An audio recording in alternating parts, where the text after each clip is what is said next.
dear listeners. A quick programming note on this episode. If you missed our Princess and the Frog episode, this is going to be a two-parter because, number one, there was a lot to say about Hunchback of Notre Dame, and number two, we are welcoming our very first guest host, which, when you already have a 2-hour podcast, hey, it's a great idea. Bring somebody on to make it even longer. For that reason, we don't think the guest hosts are a thing we're going to do regularly, but it was an absolute blast this time. I said it in Princess and the Frog, I'll say it again, y'all are in for such a treat. So, part one here is going to be The Lord and the Land, and part two, which is also dropping today simultaneously with this one, is going to be Dread Possibilities and Parting Thoughts. Also, in a couple minutes past, Rachel is going to be delivering the content warning that has everything that you would expect, given that our Dark Lord is Frollo, possibly the most adult and disturbing of all of Disney's villains. But one thing that came up that we did not expect was that there's some discussion of police brutality, specifically in context of the Portland riots. So if that's something that's a little bit too real for your D&D Disney podcast, it's when we're talking about closing the borders. It's around the 50-minute mark or so. You'll know when it's starting because it's at the moment that Portland gets name dropped, and it lasts for about 2 minutes. So that's all. Enjoy the episode.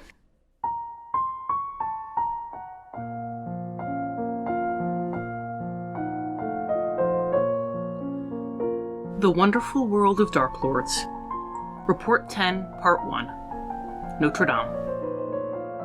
As with so many pilgrims and travelers who have made the journey to Notre Dame, the first thing I saw and heard was the breathtaking cathedral that gives the city its name, a marvel of stained glass, spires, and statuary, with its mighty bells ringing the hour. I have never felt a particular devotion to Ezra, yet even I felt a stirring of piety when I gazed upon the gently smiling sculpture of Our Lady of the Mists. After my encounter with Dr. Facilier, I hoped that a brief visit to the cathedral might lend me a sense of peace, calming my thoughts for the work ahead of me. Before I had gotten halfway to the square, however, shouts erupted in the street around me, and a nearby building burst into flames. Coughing and struggling to clear the smoke from my eyes, I found myself in the middle of a riot, and the town guard was using fire and sword to quite literally smoke the rioters out, with little care as to who was an agitator and who was a mere bystander. Above both the chaos and the heavy hand of the law, Ezra's statue smiled serenely on, the tranquility of the cathedral a stark contrast to the turmoil in the city's heart.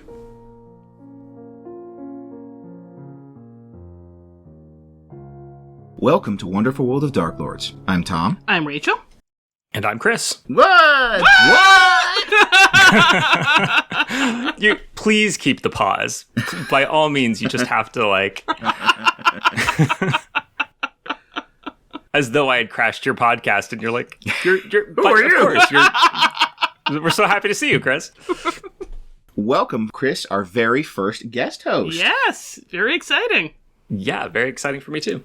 And our very first guest host to Wonderful World of Darklords, and we're discussing how to convert Disney movies to Ravenloft Domains of Dread, because you can take the kid out of the 90s, but you can't take the 90s out of the kid. Along the way, we'll look at the Dark Lord, the domain itself, and some plot hooks and adaptation ideas to integrate this setting into your own campaign. Today's episode, The Hunchback of Notre Dame.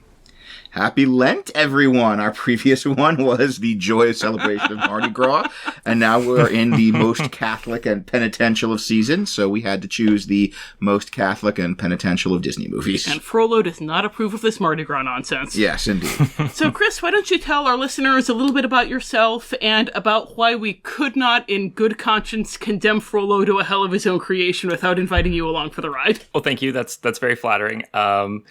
I'm a podcaster from a variety of podcasts. I'm mainly on other people's podcasts right now, but I started with the Gameable podcast, which was a series of podcasts that started with the Gameable Disney podcast. And on that podcast, we talked about all of the various animated Disney movies and talked about their gaming potential for role-playing games. And Frollo was our sort of champion villain. We had an ongoing villain leaderboard, and he turned out to be sort of like our biggest, best Disney villain. And so the Hunchback of Notre Dame episode turned out to be in large part about him, and not the 3 annoying gargoyles, surprising everyone. Obviously, the true villains of the movie. They're what makes the movie so penitential. Yes. When Frollo's on screen, I'm happy. When the gargoyles are on screen, I'm not happy. Draw your own conclusions. Yeah, I'm fascinated with the character of Frollo, have podcasted about him before. And there's another podcast, very little listener overlap with this one probably, called Hard Choices that mentioned Frollo. I also had strong opinions about him there.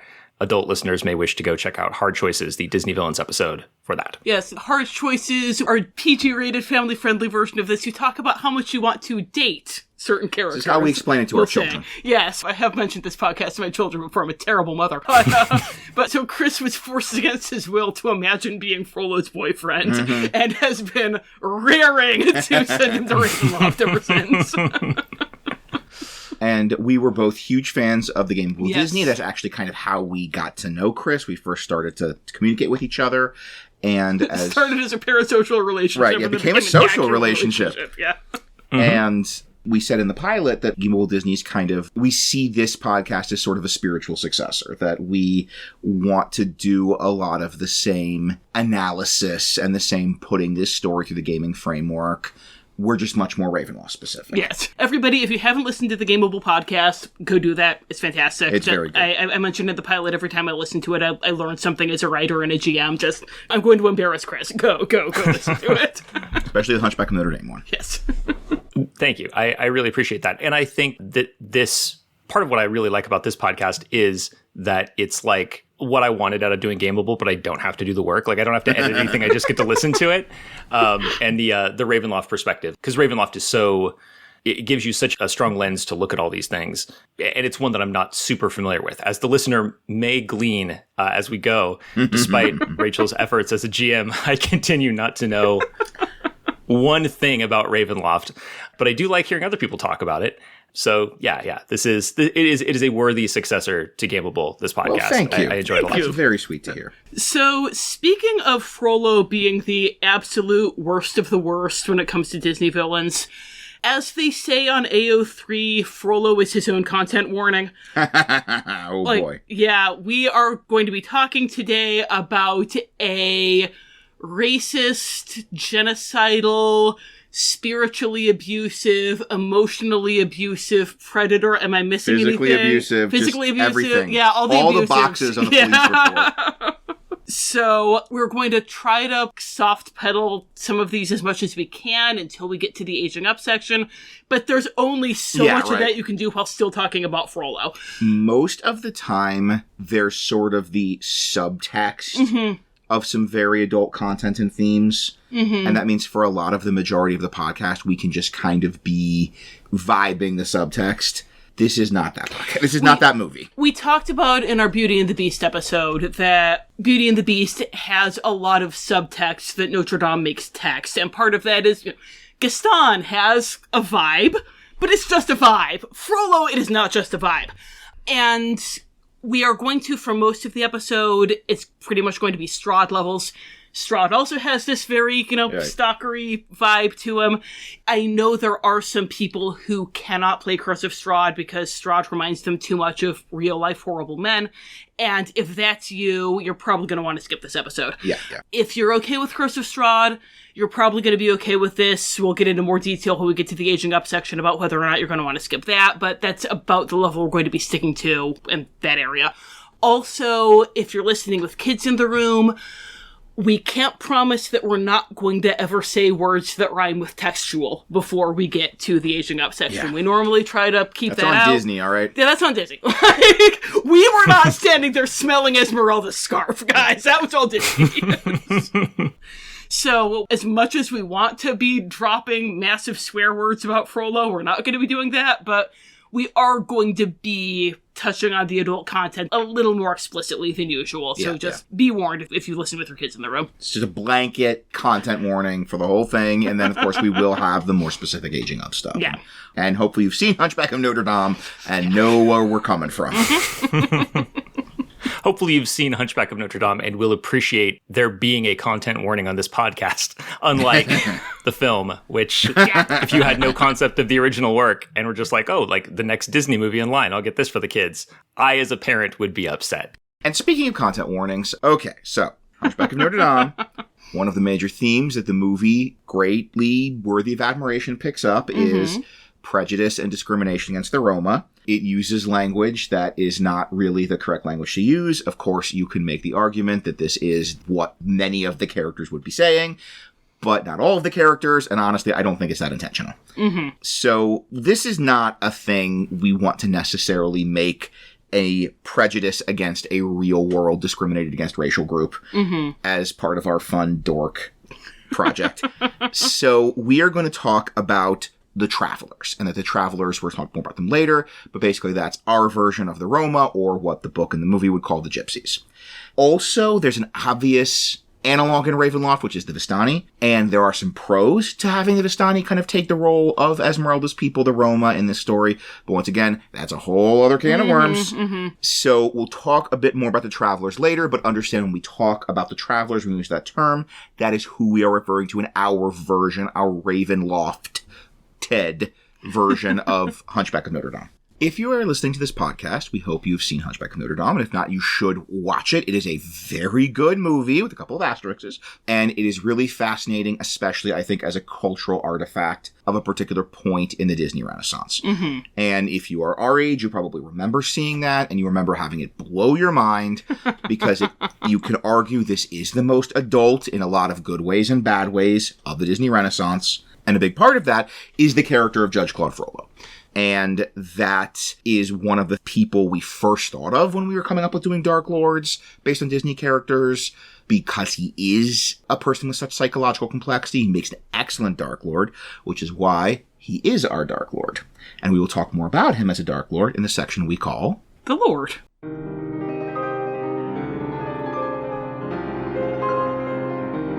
The Lord.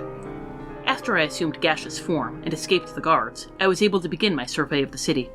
According to the citizens, Notre Dame was once a capital city, but became cut off from its surrounding nation due to a combination of wars from without the city and riots from within.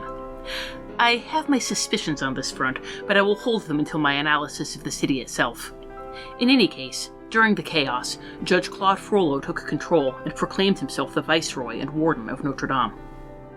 Frollo was a man known for his devotion to Ezra, his pitiless retribution against lawbreakers, and his fanatical hatred of the Travelers, an ethnic group that he blames for seemingly every crime and misdemeanor in the city. He is convinced that if the Travelers were eliminated, the masses would yield willingly to his firm but prudent hand.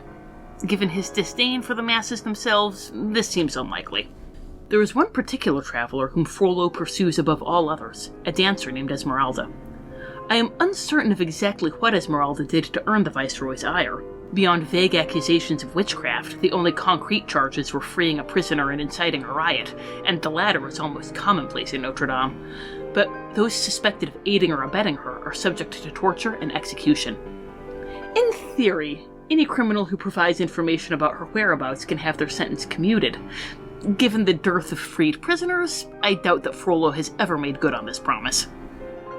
When I spoke to Frollo in person in order to secure a more detailed interview on the morrow, I gained more insight on his obsession with Esmeralda. Frollo provided exhaustively detailed descriptions of how Esmeralda used her witchcraft to inflame the passions of the people.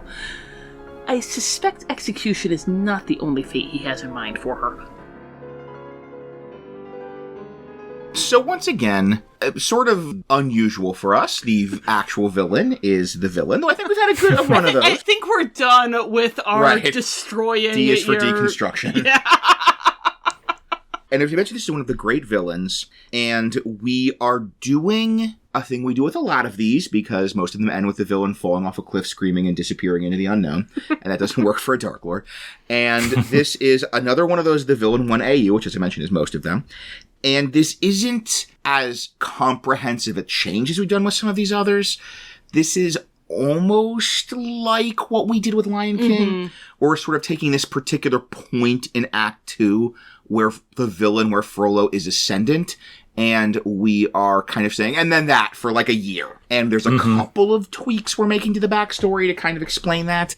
But really, like, the whole thing we're going for is, what if this 5-minute stretch of the movie was the status quo for like a year in Notre Dame, which is what we're calling the city as well as the cathedral, which we'll get to later. Yeah. What's interesting to me is Frollo necessitates this because his plot arc drives the movie so much. So it's like you have to, to rather than sort of having, and they all lived miserably ever after, it's like you just sort of like, you have to take the part of his arc where he's on top and can be encountered as being in charge and extend it long enough to get some adventurers in there. Because he's such a tragic character that I feel like if you just made it so that he doesn't get his comeuppance at the end, not only is it a bummer, but it's like a betrayal of the character in a sense. Yeah, because he has to get his comeuppance. He's just the worst. He's self-destructive. Like, I mean, it's so internal. It's not like the sword bounces off Maleficent. Like, that's one thing, but it's like, this is a man who is destroying himself. And so it would be weird for that to just suddenly stop and everything's fine. So, as I said, hopefully you've seen the movie, you know what a Frollo is, but we're saying Frollo is the Dark Lord of this domain. So, Rachel, what is a Dark Lord, and why did Kris just describe what makes Frollo a good one? Well, a Dark Lord is an evil being who commits some kind of act of ultimate darkness, and the dark powers take a look at them and say, why, hello, new friend, and they pluck them out of wherever they were and put them into a special hell made just for them. There are good Dark Lords, there are not so good Dark Lords. We've come up with 4 qualities that we think really separates the Strahd von Zaroviches from the Uruk von Karkovs. And we are going to go through those 4 qualities and explain how they apply to Strahd von Zarovich, the Dark Lord, and then talk about how they apply to Frollo and why it is that he was one of the big ones that we looked at and said, so good. He's a Dark Lord right out of the tin. He's like Scar. So our first quality is that act of ultimate darkness. And in Strahd's case, it was that there was this woman that he was really into who wasn't into him. And he was just, but the sun caught in her copper hair was blazing in him out of all control. So he had to do something about it, which was killing his brother. Our second quality is that they have what Van Richten's Guide to Ravenloft calls the torment. We're a Disney podcast, so we call it They Got What They Wanted, They Lost What They Had. Strahd, congratulations, your brother is out of the picture, but wait a minute, Tatiana is also out of the picture. You have everything that you thought you wanted, but the dark powers have taken away the thing that you really wanted the most. Our third element is that element of tragedy and relatability. They're not just evil for the sake of being evil. There's something about them that makes us kind of wince in sympathy, and in Strahd's case, it's that unrequited love is awful. And then the fourth element is that the domain reflects the Dark Lord and their curse in some way. Strahd, he is the Lord of Barovia, which is a vampire land. He is not the Lord of Daemon Lu, which is creepy fairy tale land. That would not properly reflect Strahd at all. So that's what makes Strahd a good Dark Lord. Let's talk about Frollo and what makes him a good Dark Lord. So we start with the act of ultimate darkness, and this is where we have one of our big divergence points. It's a small divergence point in terms of plot mechanics, but a big one in terms of some of the metaphysics of what we're talking about. So we are kind of, camera in, Hunchback of Notre Dame. Esmeralda is in the cathedral, and Quasimodo's going to help her escape, and, so far so good. And we have Hellfire, which, it's the best. It's like, that's our keystone. That's our foundation point that everything is building on Hellfire, as we would be failing in our job as Ravenloft podcasters to not have everything built on Hellfire. When we were brainstorming this, Tom pitched it to me as, I want this to be Hellfire, but forever. Yeah. Which is honestly a good description of Ravenloft. Ravenloft, right. So we are imagining this is not just an internal, trippy, awesome manifestation of his very complicated self, that this is actually a demon or some kind of infernal power. Or the dark powers themselves. Approaching him and offering him Esmeralda in exchange for his soul. So in our version, he has sold his soul in that moment, and they will get into more stuff later, but basically they've given him this power to make Esmeralda his own. But then she escapes. So he kind of has this unfired, fembot gun that he can use if he gets a hold of her. So that's sort of part of it, is he wants to get a hold of her. So we are kind of in that stretch of the movie where he's like, 20 pieces for Esmeralda. And he's hunting her, and he's persecuting the travelers, and he's cracking down on them harder and harder, and he's burning stuff down. And it's kind of been that for like a year. Like, that's our status quo. And also at this point, Quasimodo has helped Esmeralda escape, and we're starting to have those cracks in the relationship, but we haven't had that big betrayal with the Court of Miracles. So he still is kind of seeing Frollo as his master, seeing Frollo as his friend, believing Frollo is good, but there is that kind of crack there that he did help Esmeralda escape, and he's starting to question some of the things he's been taught. And someone like a PC could exploit that. And also we are cutting the bit where Frollo tries to, like, burns down the mill with Phoebus there, and that causes Phoebus to turn against him. So once again, we're like right before that, like pause the VCR right before that scene, 'cause it's the 90s. And that's where we are. That's our status quo. Because we want to have it be that Phoebus is still the captain of the guard, but he is growing increasingly reluctant, increasingly hesitant. Every day, he's sort of turning his heart a little more away from Frollo, but he does still feel duty-bound to obey. Mm-hmm. Because once again, we'll get into this a little later, that's a really good place to insert some PCs. And I'm going to jump in here real quick, because the idea of Frollo kind of literally selling his soul was my baby. If you've been looking at some of the stuff for getting inspiration for Gothic jamming and whatnot, and your deep dive into Ravenloft nerddom, which I assume I'm not the only one who's done, one of the books that keeps getting mentioned is The Monk by Matthew Lewis, which, speaking of all the content warnings, you guys, like, yeah, but there is a character in there, the titular monk, is very Frollo-esque. He's this very, like, repressed, seems so good on the outside, but on the inside is just this corrupt hypocrite. And, of course, it being a morality tale and everything, the literal devil is on this, like, white on rice, and is kind of able to exploit his pride and get him to sell his soul while making him think that it's actually like an angel or Mary or God talking to him. And that has Frollo written all over it. Like, Frollo is doing this prayer that's actually a prayer to himself, and something answers it, and he thinks it's Ezra or whatever god you want to have him be worshipping, but it's not. It's the dark powers, the demon, the whatever. Yeah, I do think it's important. Like, the selling his soul that's a great, like, decisive moment that fits really well with Hellfire, but it's almost arbitrary because there are so many moments of evil in Frollo, but it's a character who works on multiple levels because he is such a force of evil in his world, but there's also the question of sort of his own standards for himself. Mm-hmm. And so there's a level on which, like, selling his soul is a decisive act. You know, it's something he is doing intentionally that at least a little bit breaks through his sort of self-righteous delusion.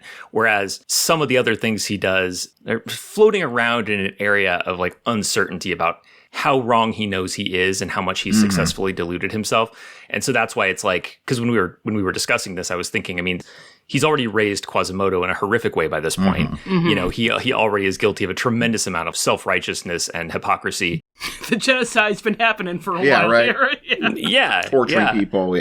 Yeah, and it's not even that, like, it's not that those things are less evil, but that he's able to make some kind of excuse internally for them. So it's almost like this is like signing his name to something that it's a corruption that's been going on for a while for him, right? Mm-hmm. Yeah. Right. And part of it is, on the one hand, if you look at the canon of Ravenloft, there's a lot of kind of, like, real weak sauce, active ultimate darkness, because we're just trying to make the plot happen. Mm-hmm. But we have that whole, it's kind of helpful that we're coming at this from the perspective of the dark powers.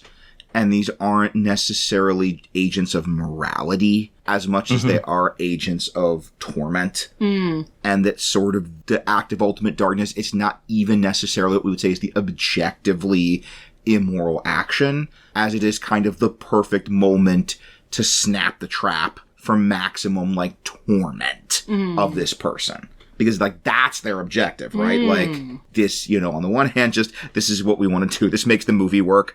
But on the other hand, yeah, as Kris was saying, there is a kind of categorical difference here. You know, even with, it's pretty horrible he was going to throw a baby down a well because it was ugly. And, like, that could be an act of adult darkness for many people. Mm-hmm. Then you do have the sort of felt a twinge of fear for his immortal soul. That, like, he's got just enough conscience left to stop himself from doing that, so he's not quite crossing the line. And that selling his soul might not be the, like, most objectively evil thing he does in an average day. But it's crossing a line he's never crossed before. And it's crossing a line that he knows is a line. Is a big part of it. Like, he can't make himself believe that this is the right thing to do. Speaking of torment and maximum torment, let's talk about that a bit. Because so this segs into torment. Our second element. And the torment kind of has 2-ish levels, maybe more, depending on how you want to categorize this. And on the surface, the sort of obvious, the like AD&D write-up torment is that he can't get Esmeralda. He sold his soul for nothing. He will never get her. She will never be his fembot. She will never be like his object to serve him. And that's the torment. He sold his soul to get her. He will never get her. So that's the agony. And that's okay. That's fine. That's good for like a second edition. That's Diet Strahd. Yeah, right. Like, But there's a much more interesting, deeper way of looking at this torment. And that is something we were talking about when we were brainstorming this with Kris. And it's going to touch on a little bit. We talked about the domain reflecting the Dark Lord. But it's so good. There's so much externalization of the internal. Frollo perceives sin. And he perceives sin in himself and his desires. And he perceives sin in what he sees as the immoral actions of the people. But he has this externalization that he keeps saying to himself, if I can just find this outside thing that's making the sin and destroy it, it'll be gone. So like we have that whole big part of Hellfire is that part of him wants to have Esmeralda and part of him wants to destroy Esmeralda because he blames her for the feelings that he's having that he perceives as sin and weakness.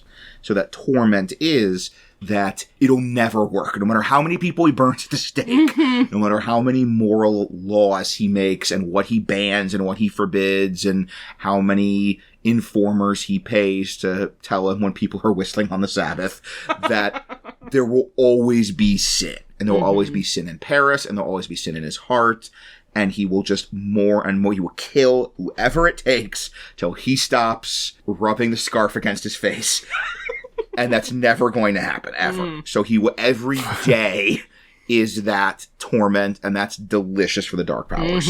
And to me, that is like one of the things that's compelling about his situation as a torment is that from a perspective of faith, it is such a nightmare because basically what the dark powers are doing in this scenario to make this torment work is simply taking away the sting of conviction from him, the sting of like, this is wrong.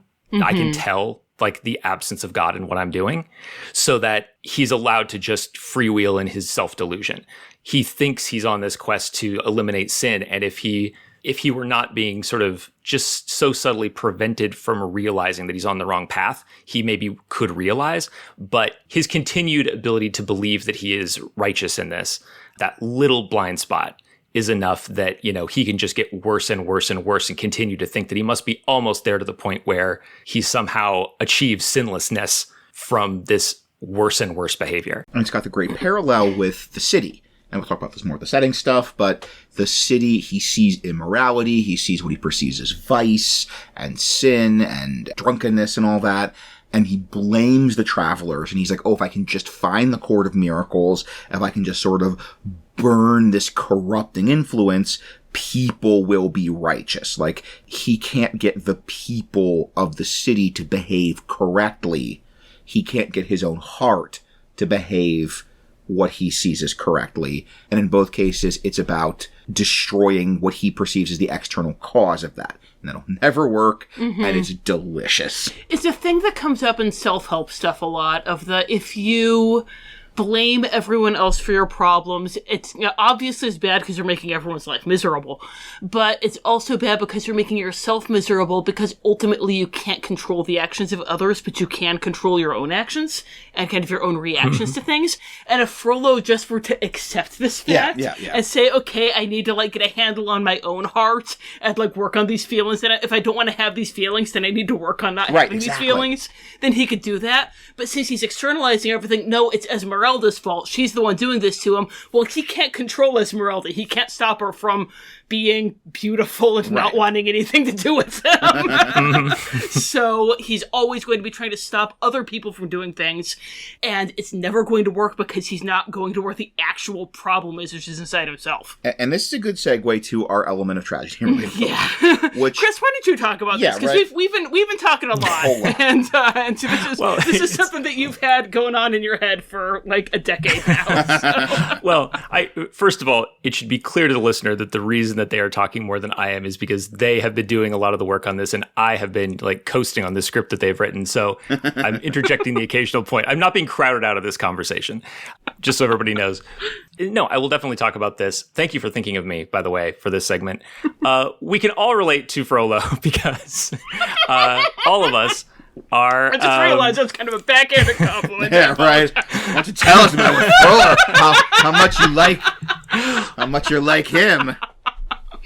No, I'll take it from here, Coolers. I think let me just tell the listeners what it's like to be like a real jerk, like a real hypocrite. It is, I think, universally relatable, like that urge, to look out of yourself for the cause of the things you don't like about yourself, and the way that you're like, and again, to look at a specifically religious angle on this, the temptation to use God as a prop to put yourself on the right side of conflicts where you really need to be like interrogating yourself. I think that and then like the downward spiral that can cause of setting yourself up against others through this self-righteousness, so that then everything they do to resist your sort of trespasses against them becomes like more evil of which they are guilty. And so like, I think that is, whether it's like in a personal relationship, kind of making the other person out to be the bad guy, whether it's just like your general situation in life, whether it is sort of the bigotry that Frollo is guilty of. I think people to greater or lesser degrees are guilty of that constantly, more or less, identifying groups of people as the problem. All of that is something that I think even those of us who try not to fall into that often can find ourselves on the precipice of it, because it hurts so much to see that you are responsible. You are the things you don't like about yourself, and it's not somebody else's doing. And you do have to clean up that mess if you want it cleaned up. And almost anything is emotionally preferable to coming face to face with that. Like, everyone that remembers this movie and feels affection for this movie remembers Hellfire. And it's not just because it's amazing, which everything about it is amazing. I remember it was watching the making of stuff, and they were saying that, like, when they were storyboarding the scene and pitching it, all of the, like, department heads wanted to be involved. Like, the head of layout was like, I'll do layout for this scene. The head of that coloring was like, I'll do coloring for this scene. Because they're like, this is amazing. This is special. This is one for the ages. But because it is, once again, such this moment of psychological complexity, but moment of this very universal, like, you can't help but feel a little bit for Frollo, because we all have that. It's the desire. It's not my fault. It's not my fault. I'm not to blame. Exactly, yeah. And the back and forth of, I want to have her, I want to destroy her, I want to indulge these feelings, I want to, like, destroy her so I don't have these feelings anymore. Like, that's such a complex and human and relatable, messy set of emotions. And I think it's part of why it's stuck with people so much as one of, like, the great Disney musical sequences. Yeah, I think particularly the moment when the hooded figures around him are saying mea culpa, and he kind of shoots back reflexively, like, I am not to blame. That is the sort of tragically recognizable moment of very deliberately missing that exit. Like, okay, you messed up. It's your fault. You could see that it's your fault. All you have to do now is admit it to start fixing things. And your first instinct is to fight back. Like, no, I didn't do anything wrong. The part that always gets me is the very end, when he says, the God have mercy on her, God have mercy on me, but she will be mine or she will burn. It's that first off that he actually has the moment of grace to pray for Esmeralda. Just like for Frollo, that's like, you have to grade on a curve for him. It's like A triple plus. And then that when the way he sings God have mercy on me, he really gets how rock bottom he is. But then rather than confront that and dig deeper, he doubles down and she will be mine or she will burn. Like, he was this close. Yeah, right. Listeners, you can't see how close I'm holding my fingers very together. Close together. But yeah, he was feeling something approaching empathy and compassion for Esmeralda. He was recognizing that he needed God's mercy. And then he was like, nope, actually, never mind, I'm good. It's so good. You get in the song, there's all the coexisting layers. There's the externalization that it's not my fault, it's all her fault. There's the, I want to destroy her. There's the, gosh, I don't want to destroy her, I want to have her. There's the, like, the little just splinter of, I'm holding my fingers close together too, splinter of conscience some level he knows this is wrong. Some level he sees what he's doing, but he just can't stop himself. He can't pull out, and that's what makes it fun for the Dark Powers. Is that splinter of conscience just is always going to be in his psyche, working him and itching him and worrying him and driving him to greater and greater active self-justification. But there is going to be that little sliver of conscience that he knows he's doing the wrong thing. Yeah. All you can eat Dark Powers. So good. So that's our element of tragedy and relatability, is the just very human desire to externalize the things we don't like in ourselves, and that's connected with our domain reflecting the Dark Lord. This, I really love this part. This is different than a lot of these we've done, because a lot of times it's a very aesthetic reflection. So this is a lot of the classic Ravenloft. It's Barovia, it's spooky Transylvania, it's Lamortia, it's spooky Frankenstein. It's Arendelle, it's ice, because I found hard. Spooky cold it's winter. Spooky ice. And this one is a bit more like the Pride Lands, where that is, it's the externalization, but in this case, it's in a different way. Like, the obvious thing to do would be it's a domain of hypocrites. It's everybody pretends to be good, but is really evil. Oops, all Frollos. But that's not what we see. And that we really see Frollo in contrast to the city and in contrast to the setting. And this is kind of, once again, arose out of our conversation of the sort of the secondary level of the psychology of this. It's not just his only heart he can't control or can't kind of tame. It's the city. And the city, this is the way it's an externalization. It's like his heart.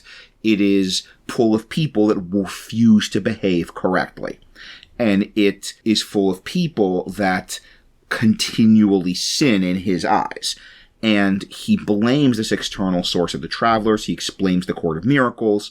And that's his continual quest to sort of find the Court of Miracles and purge what he sees as this corrupting influence, is that externalization of his desire to sort of purge his own sin, what he sees as his own sin, by killing Esmeralda, or maybe just having her in his basement. Yeah, and I would take that a step further, because I think that's definitely true of all the people, and particularly the travelers, the way they relate to that.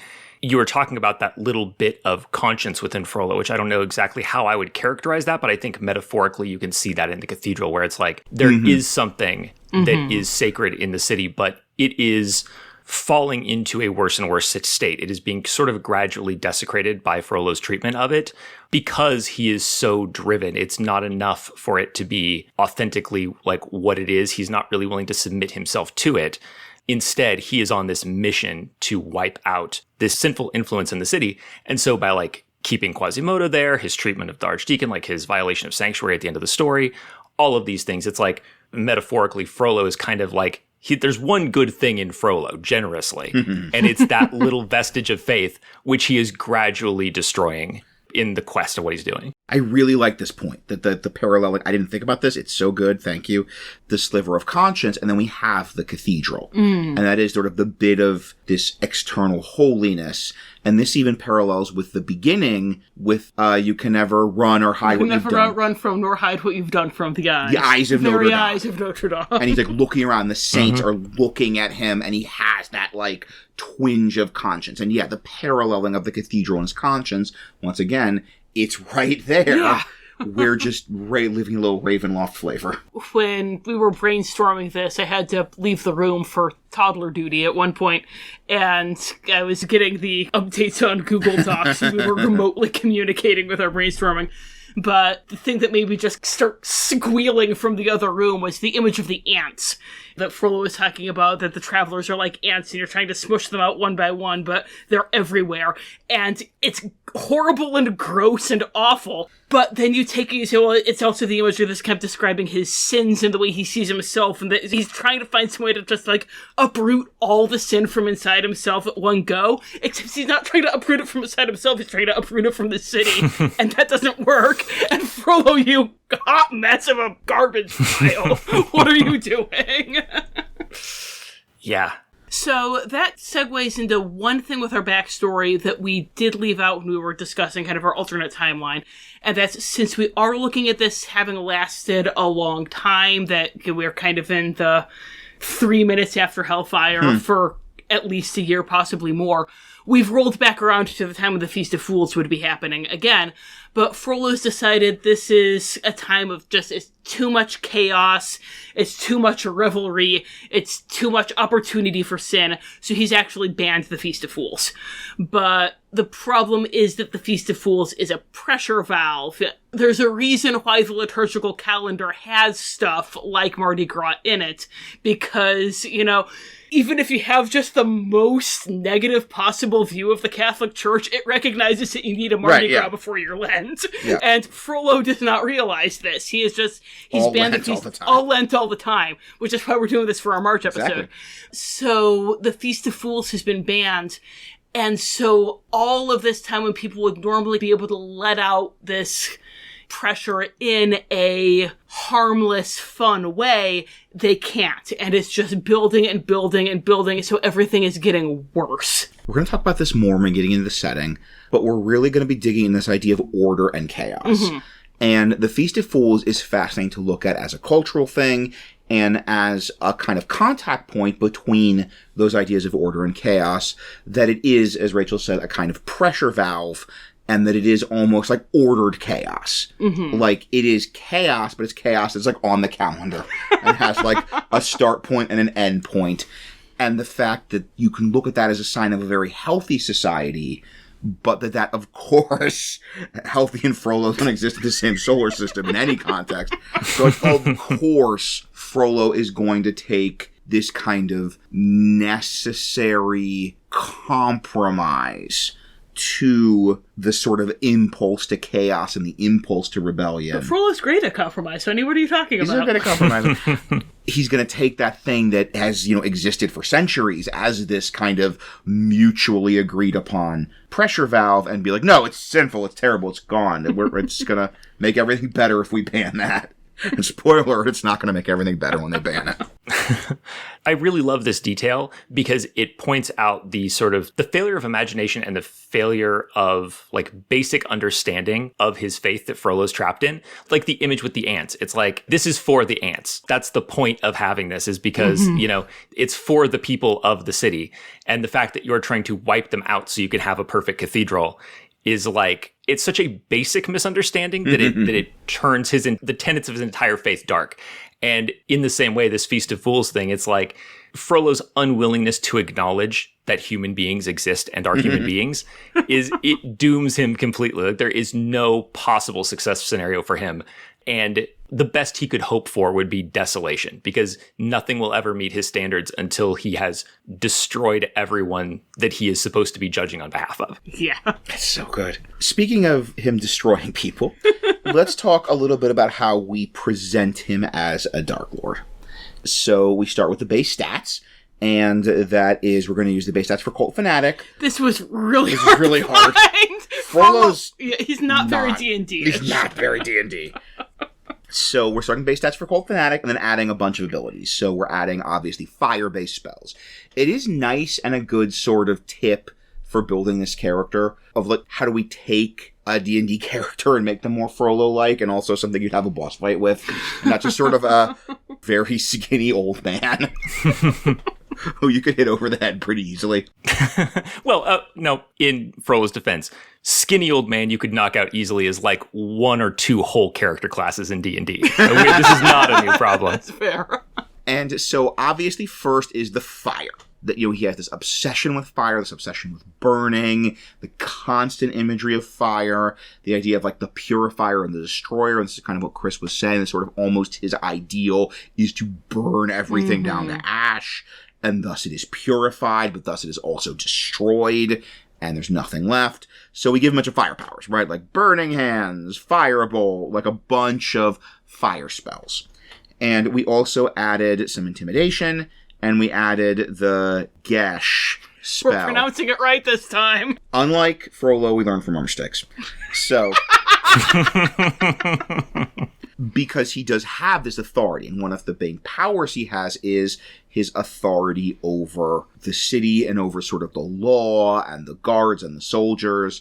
And so this idea of command, that he can command you, and resisting causes damage. We can look at a couple points in the movie and go, oh, Quasimodo is taking psychic damage because he's disobeying Frollo. He almost has this supernatural compulsion to obey Frollo. In Hunchback, there is a line Esmeralda has when Quasimodo's showing her the view, and she says, I don't think the king himself has as good a view. And we're imagining that, there is a king, we'll get into this later, but basically Frollo is, as our domain lord, he's also kind of the civil ruler. That he's kind of acting as viceroy. So that gives him the non-character sheet, but very useful power of being in charge of a lot of people with swords and armor. But to get back to the more interesting D&D-ified version, we kept coming back to Hellfire, we kept coming back to the fireplace, the vision of Esmeralda dancing, Esmeralda turning into smoke as he reaches to embrace her. We kept coming back to that, and we wanted to have kind of some version of that. So we have this power where it's a version of control flames, because he does have that, because you could imagine Frollo, waving his hands and fire spreading as he waves his hands, kind of like we have with him burning the Miller's house down. But part of control flames is also you can make shapes in the flames, and it's perfect! It's like they wrote it just for us! So we kind of have, and this will be all detailed in the write-up, the free write-up on DM's Guild, which we'll link to in the show notes. But basically, he can use that power. He can kind of give you your own dancing Esmeralda. And it's not literally Esmeralda, but it might be Esmeralda depending on the PC. And that he can sort of tempt you, and he can corrupt you, and he can show you these shapes that are sort of your worst desires, your darkest impulses, your worst self. Because that's sort of what we're seeing with Hellfire. That he's kind of being shown his darkest impulses in the flames. And it's a thing that you guys were talking about when I came back from toddler care that was really cool and really insightful about Frollo, that for him this doesn't even count as doing anything bad, because this is how he sees everyone anyway. He's making you your worst self, but your worst self is who you are, because you're not him. Right, so you're a sinner. Yeah, so if he's showing you this stuff, that doesn't even count as bad if he's corrupting you, because you're already corrupt, right. Clearly. He is so much purer than the common, vulgar, weak, licentious crowd. That's you. You are the you, the PCs, are the common, vulgar, weak, licentious crowd, which is probably true, but that's what he shows you. He's almost not just tempting you or corrupting you, it's the kind of interesting, the corruption is his idea of you. And then his idea of you is common, vulgar, greedy, weak, licentious. That's what he's showing you, and that can then reach in and corrupt you. Yeah, there's a really delicate balance here to hit with this character mechanically, because I think that's exactly right. I think that the way that he reshapes people is thematic, because he is sort of in the camp of reducing people to sinners as opposing to sort of recognizing them where they are. He's never willing to sort of acknowledge people's humanity, but he is willing to reduce them in his mind and in his actions to just sort of the sum of their sins.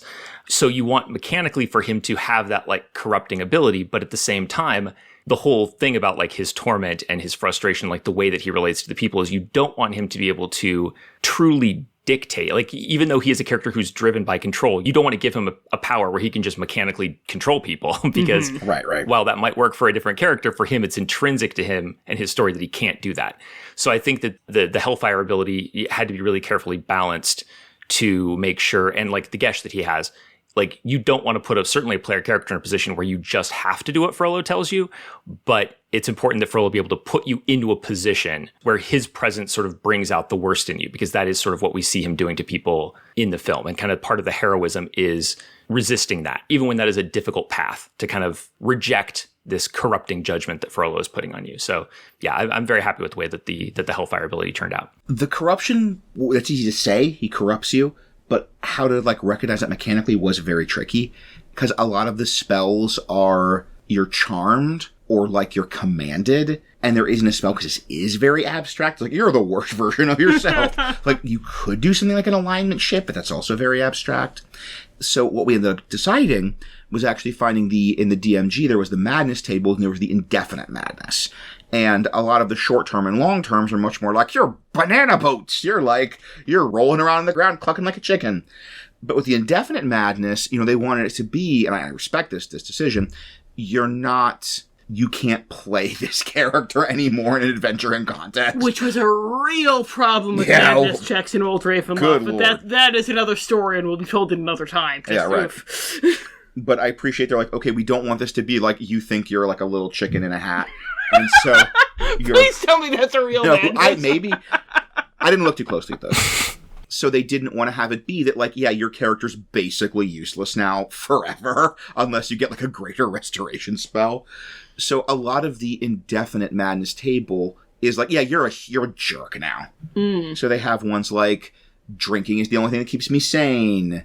I take whatever I want. I'm the only one that matters. So he's like, yes, you're, like, very flawed, you're very broken, you're suffering from trauma and expressing that trauma, but, like, you're still playable as a PC. You can still go into a dungeon and steal a ruby from an idol. And because the whole indefinite madness basically are you're a big jerk now, that's kind of our corruption. So we're saying if you kind of fail your wisdom saves against Frollo's corruption, you talk with the GM and the player, look at the indefinite madness table and pick one that fits your character. Or come up with one on your own. Right, if you're like, if you know exactly what the worst version of your PC would look like, which I have never GM'd anyone who wouldn't be all over that prospect. So. Mm-hmm. Especially because we're building in that it goes away when you leave the domain. Because once again, we don't want this to be campaign destroying. Congratulations. You're chaotic evil forever. Yeah. In terms of the counterbalance to that, going back to that kind of sliver of conscience, Notre Dame breaking sanctuary, is we're also saying he sort of loses control of a lot of his powers when he does things that are wrong. When he does things that he knows are wrong. Critical point. Pretty much everything he does is wrong. But when he knows something is wrong and yet he does it, it gives him a bunch of negative penalties. Like disadvantage on stuff, he loses control of some of his powers. So this big example is as he's hunting Esmeralda and he's getting, like, sweatier and more disheveled, he takes levels of exhaustion when he does things that are wrong. And if he's taking those levels of exhaustion, then that's giving us some other negatives as well. That he's just getting more and more unhinged to the point where he's just completely ignoring the idea of sanctuary and indeed threatening to burn the cathedral down. Yeah. Chris, those are the big things that you kept coming back to, is that the violating sanctuary at the end being such a huge violation of his own moral code that at the end he just was completely unhinged. Yeah, absolutely. That dissonance, that inability to confront himself, like when pushed to the limit, I think Sanctuary finally does that. He identifies with the evil of what he's doing. And I actually really like this detail about, exhaustion when he does something he knows is wrong, because it gives your social characters who need to be involved in this. Like, this is such a personal story. He is, just for all of our, like, emotional catharsis, somebody needs to tell Frollo exactly what his problem is. And that's going to be, like, ideally that's like a social character. The problem is you can't have Frollo, like, change his ways, really. You can't have him be like, you know what, you're right. Like, I'm really being unreasonable right now. Natural 20. I repent. But I think it would be equally satisfying to the social player character to just get him, just to, like, nail him to the wall with your words. And, like, he's still going to do it, but he cannot pretend that he's not wrong. And that then has a mechanical effect. Absolutely. This needs to be where, like, if you're in the boss fight with Frollo, then the making those persuasion checks to point out his hypocrisy is as mechanically powerful and satisfying as punching him in the face with a big great axe. And then, closing the borders. There are some movies where we actually, like, see them close the border within the movie. That doesn't quite happen here, but we really get a sense of thematically what it would look like. There's smoke. There's fire. You can't leave the domain because there's just too much fire. It pretty much writes itself. I mentioned when we did the Frozen one, I really love when there's kind of the alternative mists. And I really love in the canon Ravenloft, some domains where you go through the mist and it starts getting colder and then you realize it's snow. And we use that for Frozen. Similarly, I really love the idea that, like, the mist here is smoke. And, like, you go in the mist and then it's kind of getting more acrid and you start coughing and you realize you're smelling smoke and then you're in this cloud of smoke that you come out of and then you're in our domain. There's a great note to do here that actually comes to mind because I lived in Portland up until recently and so kind of got familiar with everybody's experiences with the riots there. I think what would be great about the mist sort of turning into this smoke and having the closing of the borders of the domain have this, like, it's fire, it's smoke, and then it's also, like, suddenly it's against the rules for you to be here. It's very easy for authority figures to generate a situation where you are trapped into trespassing and therefore sort of, like, your right to exist is taken away. And so you can now be, like, legally trapped, arrested. So, creating a situation where, like, you encircle people, then that's good. command them to disperse, and then you won't let them leave. So then you can arrest them. Or, like bottle people up so they can only leave one way so that it becomes like an unrest situation where you can come in with nightsticks or whatever. That situation, like you're just moving through the mist and all of a sudden you are in an area you're not allowed to be in. And it's like you immediately start as a trespasser. Like you are a criminal and before you even know where you are, what's going on. And therefore you deserve whatever they do to you. And that could be a very good closing the borders of like you're moving through the smoke and suddenly like Infinity D6 guards are surrounding you and arresting you and like pushing you back for trespassing. So like leaving is forbidden metaphysically with closing the borders, but he can kind of express that legally by suddenly there's like infinite misgenerated guards that will push you back into the city. A great detail, actually, again, coming from the riots, there was someone's account of having something like this happen to her and then having the police come out and start chasing everybody around like individuals. Like they pick somebody out and just like run them down to exhaustion and like hiding and hearing the police laughing and chasing them. Oh, jeez. Having the guards like laughing and mocking you and chasing you through the mists, like that's become smoke until they finally like, catch you. That would be a terrifying way to enter this domain. And I think like a nice signal of like, this is the kind of place you're in. Wow. My new goal is to live my life in such a way that I will never be fodder for brainstorming a Darklord's minions. Wow. So we also do in our discussion of the Darklord, we've got a lot of the psychology of Frollo, but let's do the formal discussion of the psychology of Frollo with the role-playing trait ideal, bond, and flaw. And in the Van Ritten's Guide, these are quotes. So we, as much as possible, like to do them with quotes from our characters, from our movies. It can be a little tricky sometimes because we can't write our own quotes, and sometimes stuff makes sense in context, but we do our best. So we've asked our guest to prepare a set of quotes that he thinks are good reflections of Frollo's internality, probably all of Hellfire, and then some other things. So, Kris, what are some quotes you think would be helpful for GMs to roleplay Judge Claude Frollo? All right. So I went through the script for the movie. These characters, I was very impressed, first of all, on a side note that like there's very little raw exposition. Like, I'm going to go do this. I'm going to go do that. This is happening. It's like it so much expresses character, which is great writing, but for podcast purposes, highly inconsiderate to the podcaster who has to pick through and find like, what's a quote that really says Frollo? Like everything he says. So here are some possible quotes for ideals, though. I am guiltless. She ran, I pursued. Another one, it will take a firm hand to save the weak-minded from being so easily misled. Ooh, that's very good. I'm so much purer than the common, vulgar, weak, licentious crowd, of course. That's like the first thing to come to mind, right? Yeah. You know that when Frollo, because he talks crap about the people a lot, so I'm sure he shortens it to like CVWL when he's talking to his other judge friends. It was my duty, horrible as it was. Ooh. And finally, he shall smite the wicked and plunge them into the fiery pit, which just seemed too dramatic not to include. Oh, those are good. I really like the thing about the firm hand. That's like this less obvious. Although I'm so much purer than the common, vulgar, weak, licentious crowd. Right, we gotta have that. Yeah, that's gotta be somewhere. But Frollo's one of those for like that could be the ideal, the trait, the bond. Yeah, the it's flaw. all of the above. Yeah, it's all of them. It also depends on like kind of what level you want to hit the character at, because part of what's interesting about Frollo, in fact, we're about to get a quote like this from Bonds. Spoiler for Bonds, the quote, "The world is cruel, the world is wicked, it's I alone whom you can trust in this whole city." It fascinates me that like, I think Frollo is smart enough to know that is a lie he's telling Quasimodo, but he also earnestly believes that.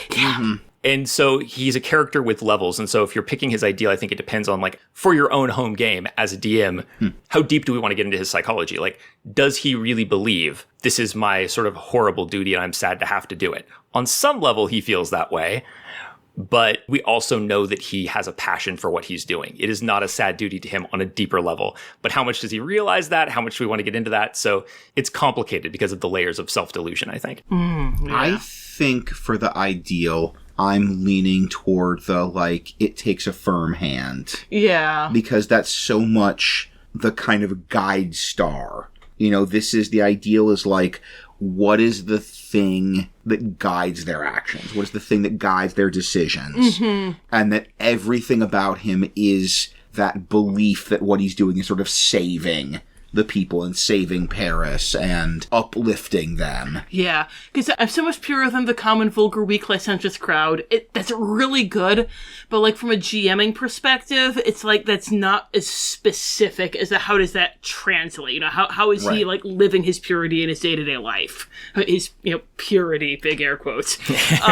So I think, just as soon as you said the one about the firm hands to guide the weak-minded, it's like, oh man, And that's really easy for the GM to be like, okay, I know who this guy is, and I know how to role play these interactions. Mm-hmm.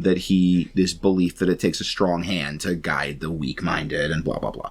So I'm cool with that for our ideal. Yeah. Yeah. I'll go on record as saying, I mean, you've brought me on as a Frollo expert, so I have to put it on the record. I think I am guiltless, she ran, I pursued is brilliant as yes, the initial note in the character, because to me, on a psychological level, that runs even deeper than the firm hand. Mm-hmm. I think he believes that it takes a firm hand because that makes him blameless for the things that he does. Mm-hmm. And if the situation were different, he might have a totally different approach. He might do something totally different with his life to preserve his certainty that he is not to blame. But, as you say, that's probably a deeper analysis of the character than is useful for the GM looking down at the sheet, like, what does this guy do in this situation? So I agree with that pick.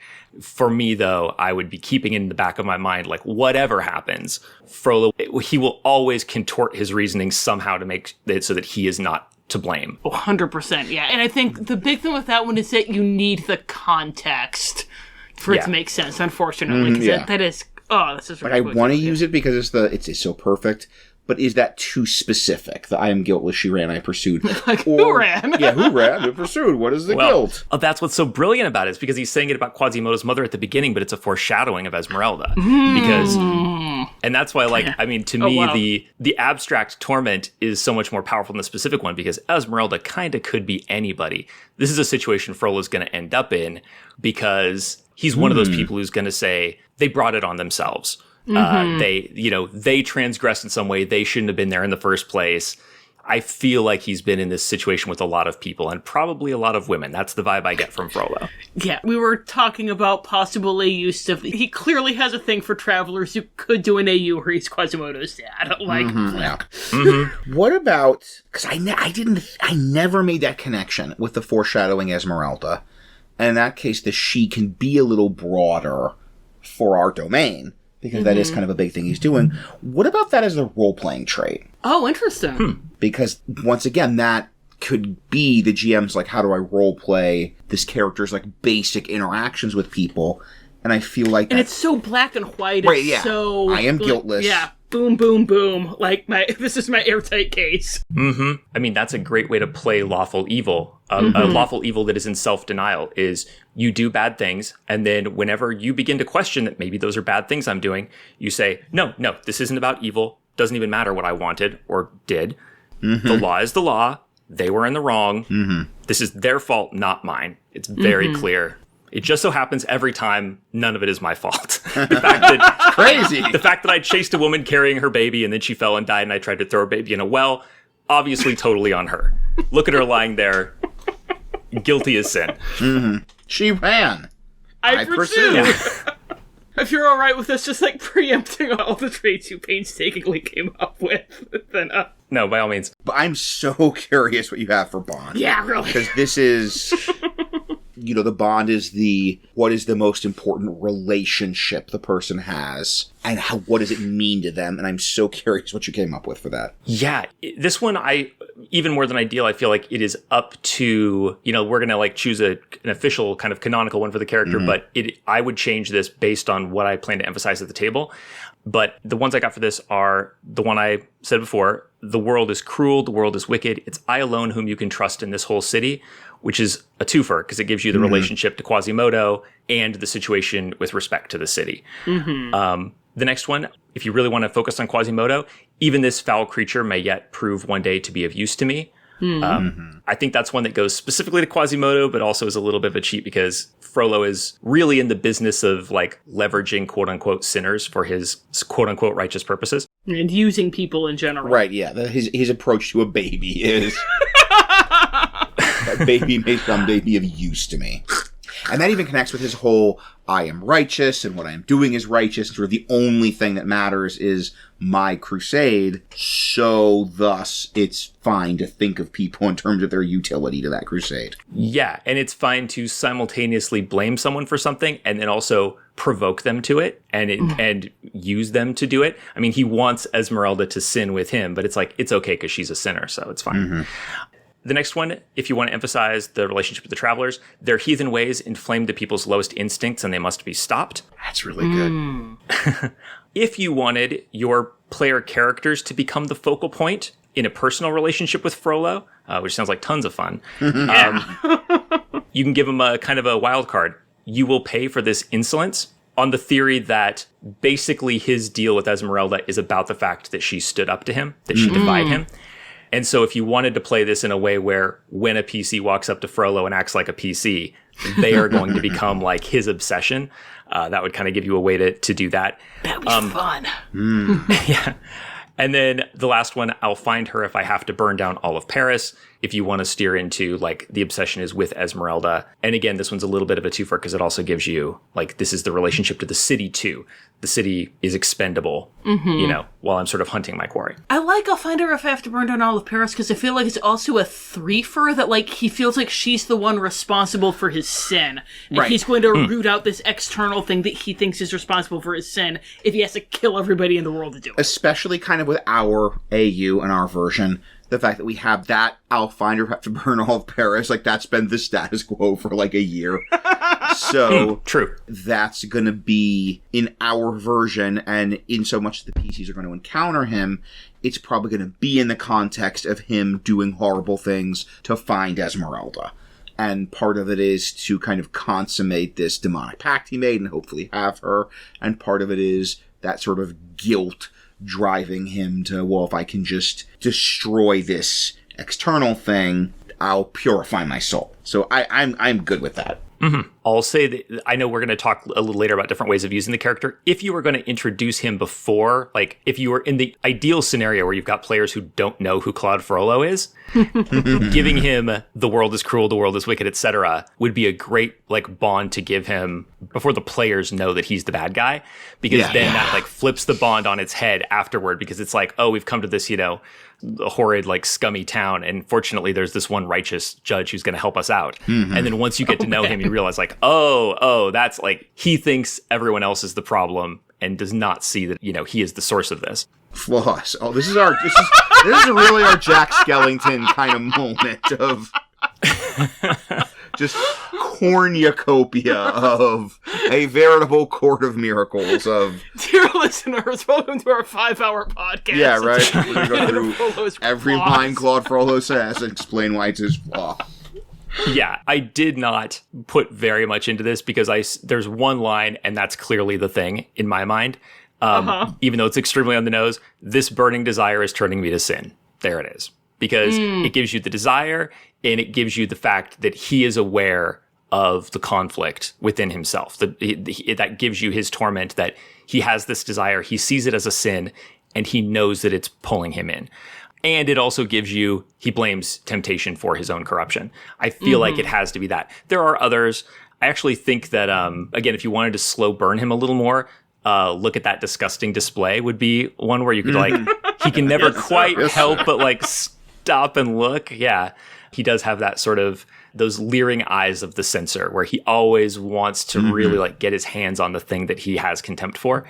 I think a lesson needs to be learned here could be another one that would be like, maybe a useful flaw if you want to like pull him back from crushing player characters sometimes. That, you know, sometimes he might not go full force because he wants them to suffer like theoretically for their own good. And then possibly, how dare you defy me, if you wanted to play up the angry reaction to the defiance of his authority and the way that tends to make him irrational. But it's got to be the burning desire, right? I really like the I'm so much purer than the vulgar blah, blah, blah. The one that I was thinking of, it's not my fault if in God's plan he made the devil so much stronger than a man that he's freaking blaming a god for his sins. Like, what the heck, dude? I'm trying so hard not to swear. Yeah, that's a good one. That's the other reason I didn't try too hard, is because basically everything I have for Ideal and Bond could also be flaw. And I think yeah, the thing about the CVWL crowd, of course. I'm of my virtue, I am justly proud. I mean, what a line. Of my virtue, I am justly proud. You know who this guy is. Just bam, bam, bam. Every word is perfect.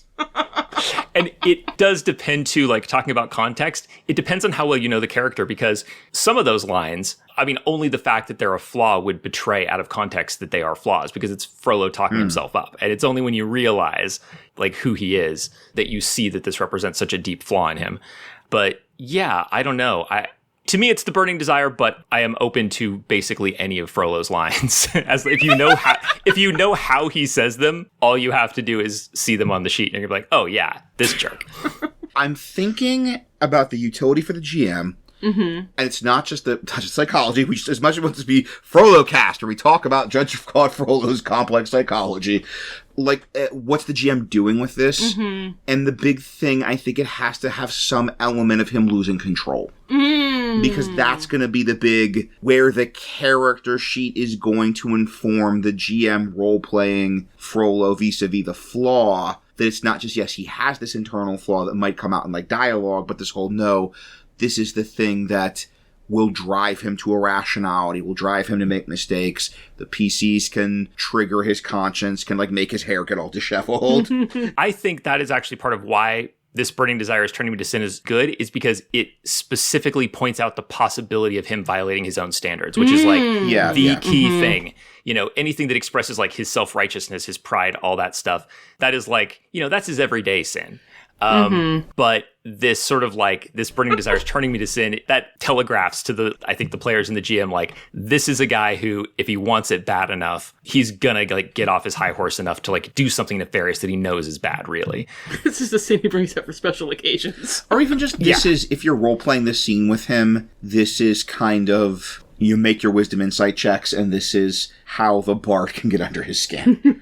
So yeah, I'm cool with this burning desire turning to sin. So we've got to, like, pull ourselves out of the infinite hall of mirrors that is Jeepers Creepers. Judge Claude Frollo's psychology, and instead get into the exterior house of mirrors that is Notre Dame, our domain, which is the reflection of his psychology, and not just sitting here and dissecting his being humanities majors.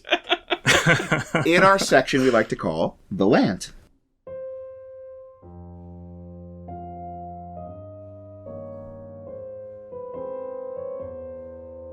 The Land.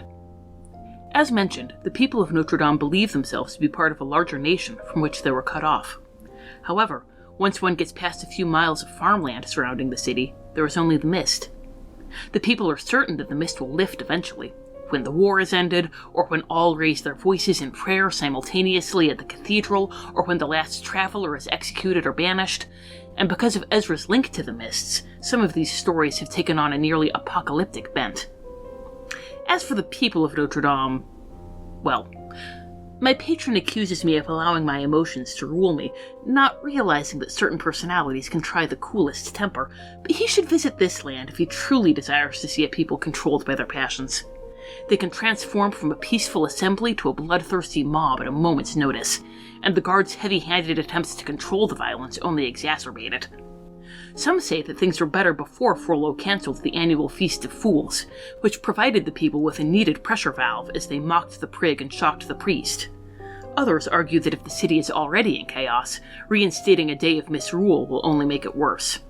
Naturally, one's opinion on this correlates with one's opinion on Frollo. The guards, meanwhile, have responded to this disorder with an increase in brutality, particularly against the travelers. Frollo has declared that travelers are to be arrested on sight, and whether or not they have committed any crimes, the Viceroy always finds something with which to charge them. Given that their very existence is illegal, even the most upright of travelers have been forced to ally themselves with the city's criminal element in order to survive. The resultant group, called the Court of Miracles, is everything from a network of travelers to a thieves and assassins guild to the locus of organized resistance. A lucky stroke for Frollo, who is all the more able to paint murderers, travelers, and dissidents as one and the same.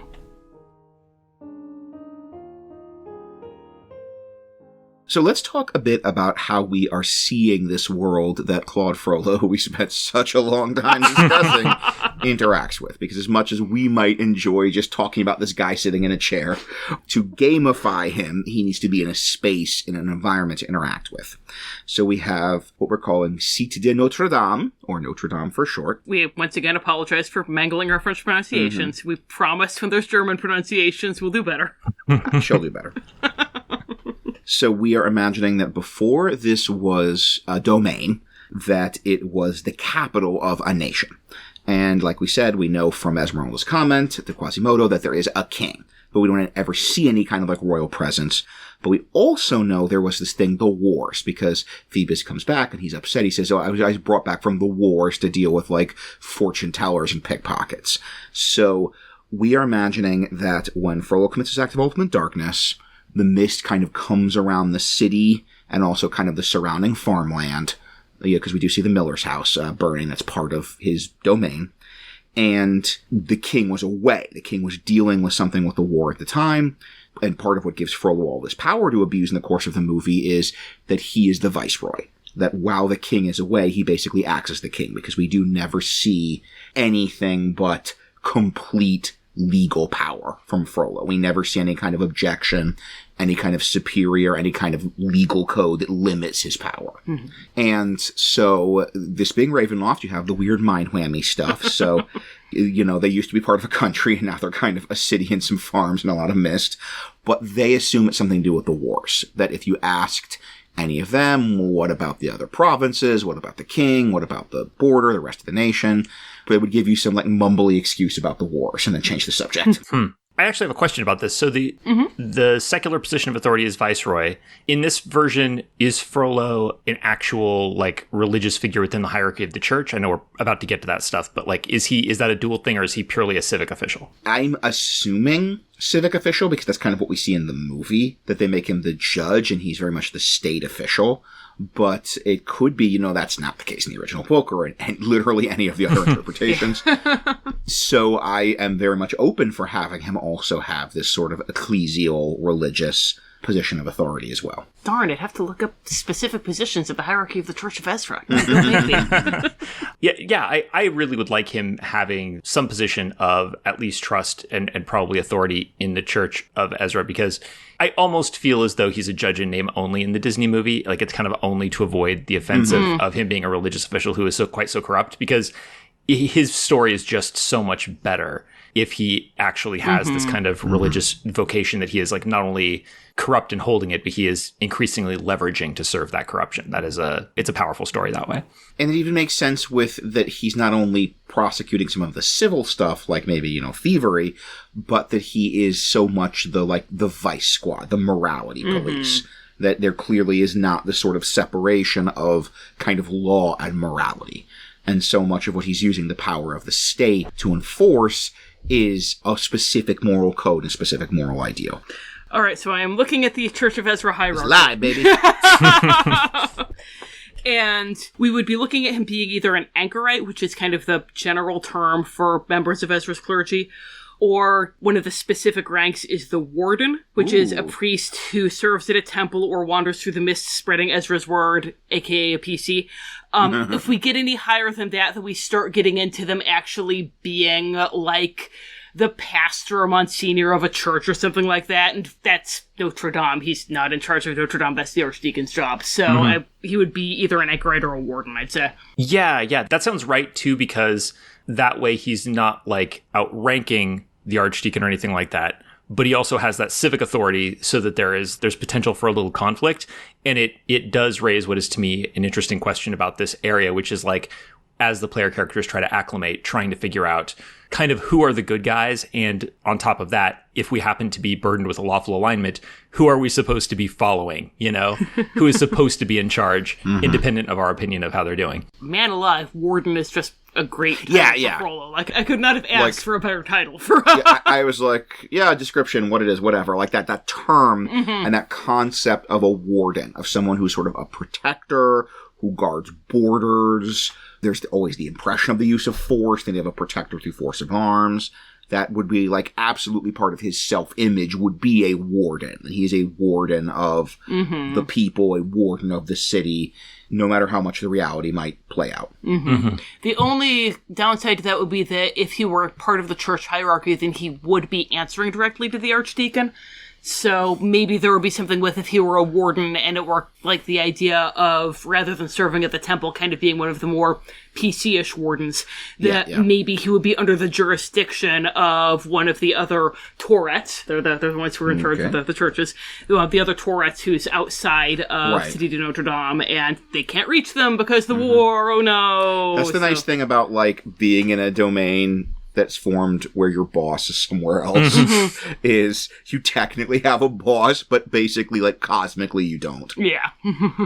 That actually seems like a very rich situation to me, to have him be, you know, theoretically under someone who is distant, and therefore a lot of this being isolated would come down to, like, how much actual power do they have and how much does Ezra seem to be on his side, which is something that is going to be wildly misleading given, you know, that he is the Dark Lord. And that even ties into kind of what we're doing with the civil authority, with the idea that he's technically just the viceroy, like technically all his authority comes from the king, and the king could overrule any of this, and everyone can, like, you totally have a couple people that are, like, writing down all their grievances to give to the king when the king comes back from the wars, but functionally, effectively, he has unlimited power. And speaking of wardens and members of the Church of Ezra, Kris, you had an idea, something you wanted to do with Phoebus. Remember, in our timeline, we are imagining Phoebus didn't have that, like, make or break moment at the Miller's house, so he still is kind of what he is in sort of the first 20, 30 minutes of the movie, sort of very reluctantly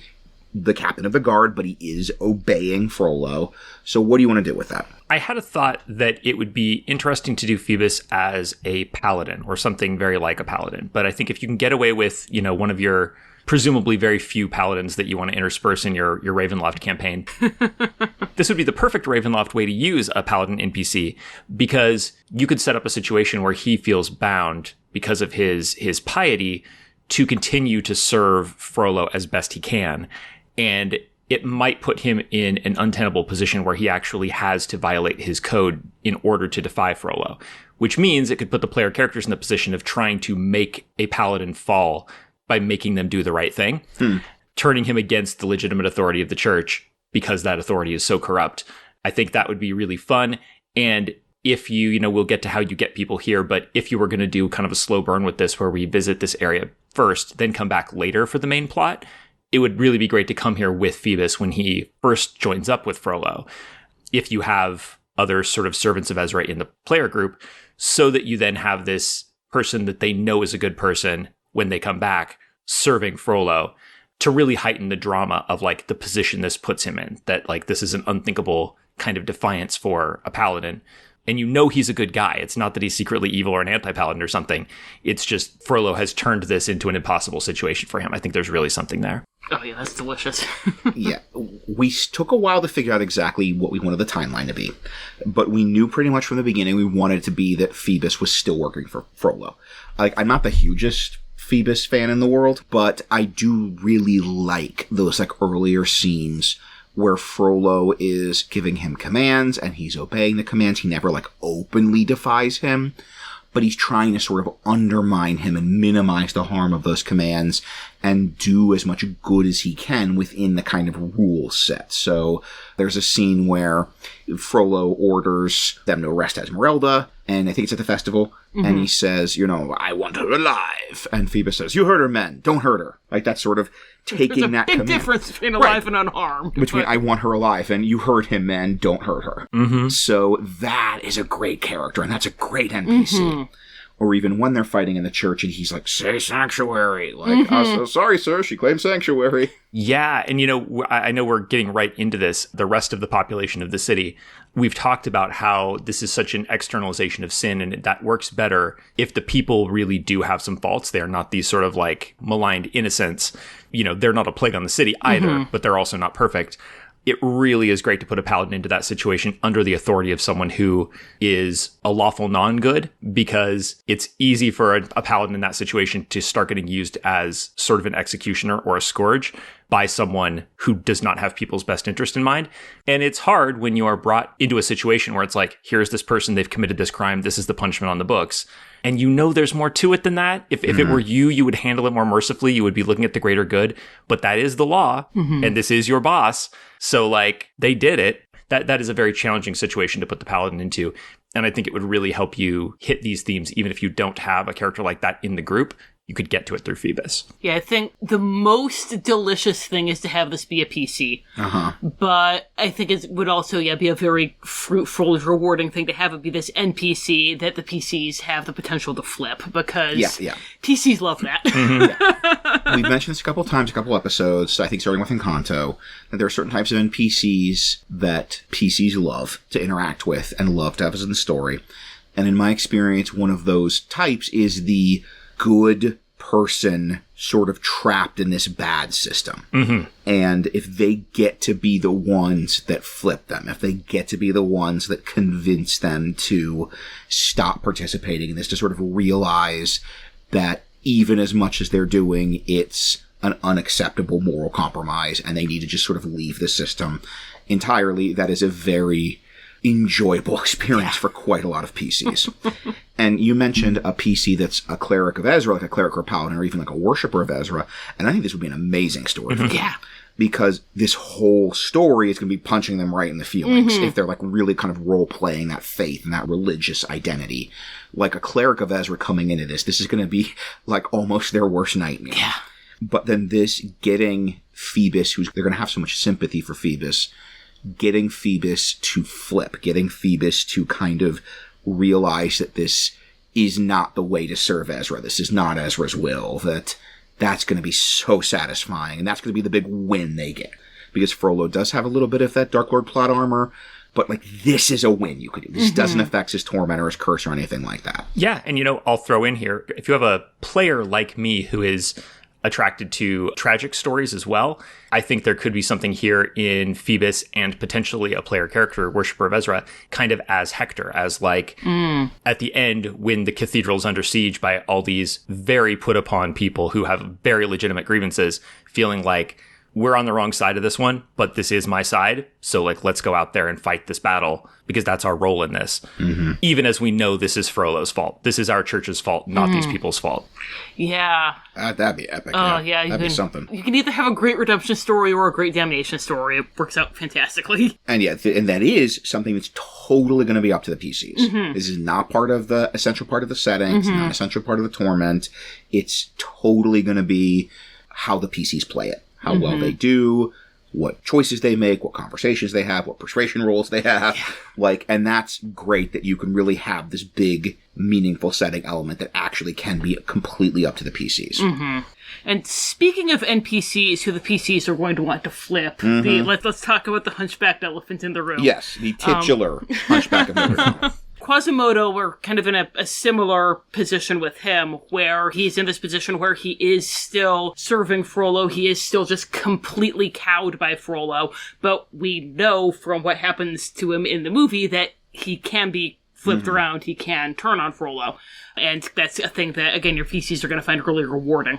With Quasimodo putting on the Ravenloft Grognard head, as I always do, there was a thing in the older material, bingo, where since there weren't orcs in Ravenloft, rather than having half-orcs as a species option, they had Calibans. And the idea with Calibans was that you had the stats of a half-orc, but you were just like a human who was twisted in the womb and whatnot. That sure does sound like Quasimodo. Yeah, right. He's human, but he has the stats of a half-orc. Wasn't there a Hunchback of Notre Dame inspired Ravenloft novel?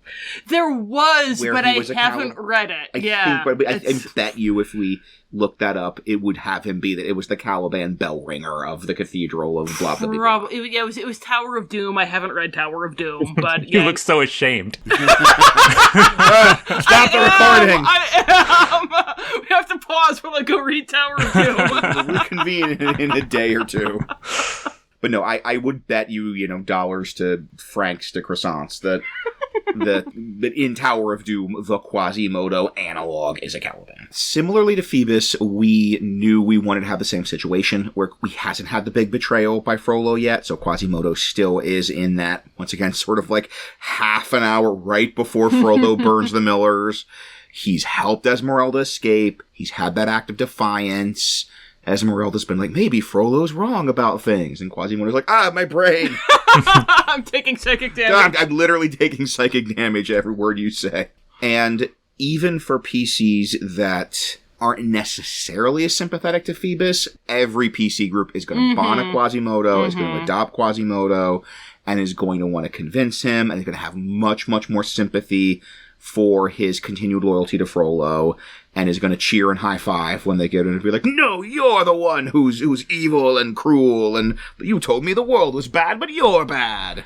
Kind of moment. Our friend Haylight, who designed our logo, they ran a Hunchback-inspired Ravenloft one-shot, and Quasimodo was a Frollo's henchman, and I think they were going a little bit more with the way that he is in the book, where he's kind of like acting as a thug for Frollo, and the PCs, think at first that he's a villain and then discover what he's actually like.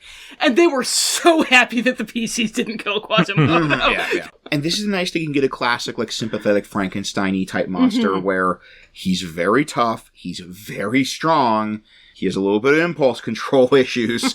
Like, this might be a fight, and it's a fight where the PCs can take some damage, but a fight where they're, like, desperately trying not to hurt the person, kind of lashing out at them. Like, a lot of turns of, like, I use my turn to make a persuasion check. Like, I don't want to hurt this person, but he's punching me like a truck. Yeah, I think there's a temptation to try to use a character like that as a reveal. And in this case, it would be so much more effective, and it helps you that this is such a well-known story. It's an opportunity to use Quasimodo as a symbol of what Frollo is doing with the whole city. So that way it gives you like a tactically engaging, because Frollo is like this fraud of a father figure to Quasimodo. And he's also, though, supposedly a worshiper of Ezra. He's the viceroy of this absent king. Like, he's not any of our real dads. I think that seeing the position that this puts Quasimodo in, how he's like just trying to help his dad. He's just trying to do what he's been told is right. And you have to somehow disabuse him of that, though, because his corruption is making him destructive. That would get player characters, because it's happening sort of like on a very small scale, practical level in combat, to engage with the idea of like, oh yeah, we hate this guy. This guy Frollo, he is doing things to good people that are turning them into agents of evil, and he's on his high horse about it. I think that very succinctly expresses why Frollo is so hateable. And then you can see it all around you once you see it in Quasimodo. That's really cool, yeah. Right. And it would even make them more sympathetic, maybe, to some of the other people that are kind of under this influence. It's going to more make them see, like, no, Frollo sort of, this bad stuff is happening, but a lot of it is this sort of root of evil that's corrupting everything, which is Frollo. Now, we mentioned that the Feast of Fools and the idea that Frollo has canceled it, because of course you would. If you gave Frollo his druthers, that would be like point 2 on his to-do list after kill all travelers and Esmeralda ? And we keep coming back to that because we're thinking that as a plot element that we'll talk a bit more about in the adventure stuff. But basically, like, we've had about a year go by, we maybe had one missed Feast of Fools, maybe not. But that this is something that's causing the people to start turning on Frollo. Because we don't have as much of those, like, big people turning against Frollo, Phoebus giving a speech in the square kind of moments. But that the people, this has always been sort of their right to have this day of disorder and this day of chaos and this festival. And so you have this kind of growing resentment. And even if you want kind of a specific inciting incident to be like when the PCs arrive, tensions are super high. It could be that, like, the Feast of Fools is supposed to be in a couple of days and everybody's mad that they are not allowed to celebrate it. Yeah, I love this. I love this as a way to frame it, especially because we're changing so much, and this puts us right back in that moment, I think, of the people feeling like they're kind of coming to a boil, and very rightfully so. It's so perfect for Frollo because it's like, of course, as you say, it's in his character not to want to do this festival, but it's because he does not see the importance of having his authority punctured ever, of having his clay feet exposed ever.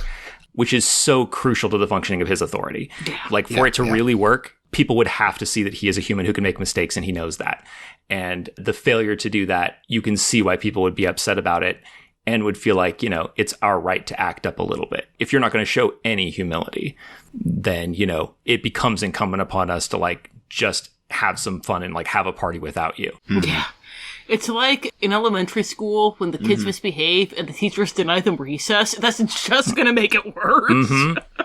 Yeah. You can't take away the things that people need in response to their misbehavior because it forces their backs against the wall. So that's our overall picture of where the city is. And then in this city, we have kind of 3 specific locations. And this is like the movie, where other than like the Miller's house, like most of the movie is sort of in like an island in Paris. And first off is the cathedral. And we've talked about a couple of times, we've used the word Ezra. If you're familiar with Ravenloft, Ezra is the closest analog to Catholicism in traditional Ravenloft. It's introduced in Van Richten's Guide to Ravenloft into 5e. Rachel is shaking with joy. I'm doing my little dance. She's all ready to Ravenloft all over the place. So obviously, our Notre Dame Cathedral. Notre Dame means Our Lady, so it's even perfect for sort of a goddess with a lot of Catholic imagery like Ezra. Rachel, tell us about Ezra before you explode. I have been waiting my entire life for this moment. Have you accepted Ezra into your hearts, dear listeners? So, Ezra in the new material is very vague, but she was very detailed in the older material in a way that really works beautifully for what we're doing here. Because, number one, there was the fact that one of her titles was Our Lady of the Mists, aka Notre Dame. Sorry, French speakers, we looked it up and I don't remember. But whatever it is, it would translate into Notre Dame, the French word for Notre Dame mist. to something. And also that she is a lawful neutral goddess. So you have that idea of law, but that idea that because she's neutral, you could either have lawful good worshippers like the Archdeacon or lawful evil worshippers like Frollo who can still convince themselves that they're doing her will. So the cathedral, I'm going to get into way more detail about the Church of Ezra later. I apologize to those of you whose eyes are already glazing over, but you knew what you were doing when you clicked. The cartoon movie. You knew what you were doing when you clicked on this podcast. So we're imagining that the cathedral is lawful neutral. There are different sects of Ezra for various lawful alignments, and that the cathedral is for the lawful neutral sect. So that is why it can encompass both Frollo and the Archdeacon. And why, again, since it's lawful neutral, the laws do have to be obeyed. That the law of sanctuary is important, that Frollo cannot violate the law of sanctuary, and that since you have this lawful good Archdeacon, then he is going to be setting this good side to it, this merciful side to it, having this sense of sanctuary there. We're imagining that Quasimodo is still in the church. He's still there up in the bell tower. And, you know, he knows Esmeralda's out there somewhere and he keeps wanting to go and look for her, but he can't quite summon the wherewithal to do so. Oh, I do have a question. Yes. Okay. Your greatest challenge. So you're an expert on Ezra. You're an expert on this movie. You are a Catholic. Can you give me, off the top of your head, like a real compelling idea for how we adapt these gargoyles? Because they're a huge part of the movie, and I missed Boy, howdy are they. the really deep thematic resonance that these gargoyles must have. So can you, how do I do it? All right, give me a minute. Well, the obvious is if they're all in Quasimodo's head. Well, That I mean, they yeah, are but the that's a cop-out. just sort of manifestation of his loneliness, and he is just talking to himself in the bell tower. Okay. Yeah, bam! Rachel's on the case. So, in Van Richten's Guide to the Created... Starts with a citation. Amazing. Okay. Within Ravenloft, you don't actually have to have any kind of feat or anything like that to create a golem. You just have to have an extreme driving desire to create this companion for yourself. So if Quasimodo is so lonely that he is able to kind of, his loneliness reaches out to the dark powers, and the dark powers hear him and respond and imbue these gargoyles the most annoying, tone-breaking personalities possible. He got what he wanted, which was companionship. He lost what he had, which was an interesting adult nuanced layered movie. Disney's dark masterpiece of the 90s, of the Renaissance. So these gargoyles are golems, constructs created by Quasimodo's dark desire, but they can never fully give him what he wants, which is good characters to talk to, because they're just mockeries from the dark powers. In the sort of symbolism and in the internal logic of the movies, I think it would be something more with, like, the gargoyles are sort of animated, maybe even by, like, Ezra or by, like, the faith of the cathedral as these sort of guardians and protectors. Because in the movie, they're supposed to be sort of like his best self. Yeah. His conscience and his sort of his defiance of Frollo and his desire to go on the outside, his hope of a better life, that they're sort of his best self. So you could even say that there is this is holy place, whether it's literally this divine presence or whether it's just sort of the positive psychic energy of the faith. And Quasimodo is this, like, deeply good person, that there's sort of a resonance there, and that he maybe was talking to the gargoyles, and they sort of came to life. They came to life one day when there's some magic in that old silk hat they found. And so they're kind of a very limited life because their sort of purpose is to guide him. But maybe even some kind of, like, very, very low level kind of celestial, like, being, kind of like the equivalent, whatever the celestial equivalent of, like, a quasit or an imp is. Sort of like CL1, kind of a good aligned celestial being. That they're like that. Would be sort of the in-universe, beyond hallucinations, and this is why they can throw things at people and hit them and affect the outside world. Oh, that's interesting. You know, I really like when you talk about them being connected to something celestial or to Ezra. It makes me think I would love to use Rachel's idea there and then have it be sort of the idea of, like, if God did not exist, it would be necessary to invent him. That, like, this is a cruel joke of the dark powers, that this is like a soul in a holy place reaching out for something like divine connection, but he can't understand it. And so they've created a facsimile that shuts off in Frollo's presence. So it can never quite comfort him, but it does sort of tell on Frollo when he's not around.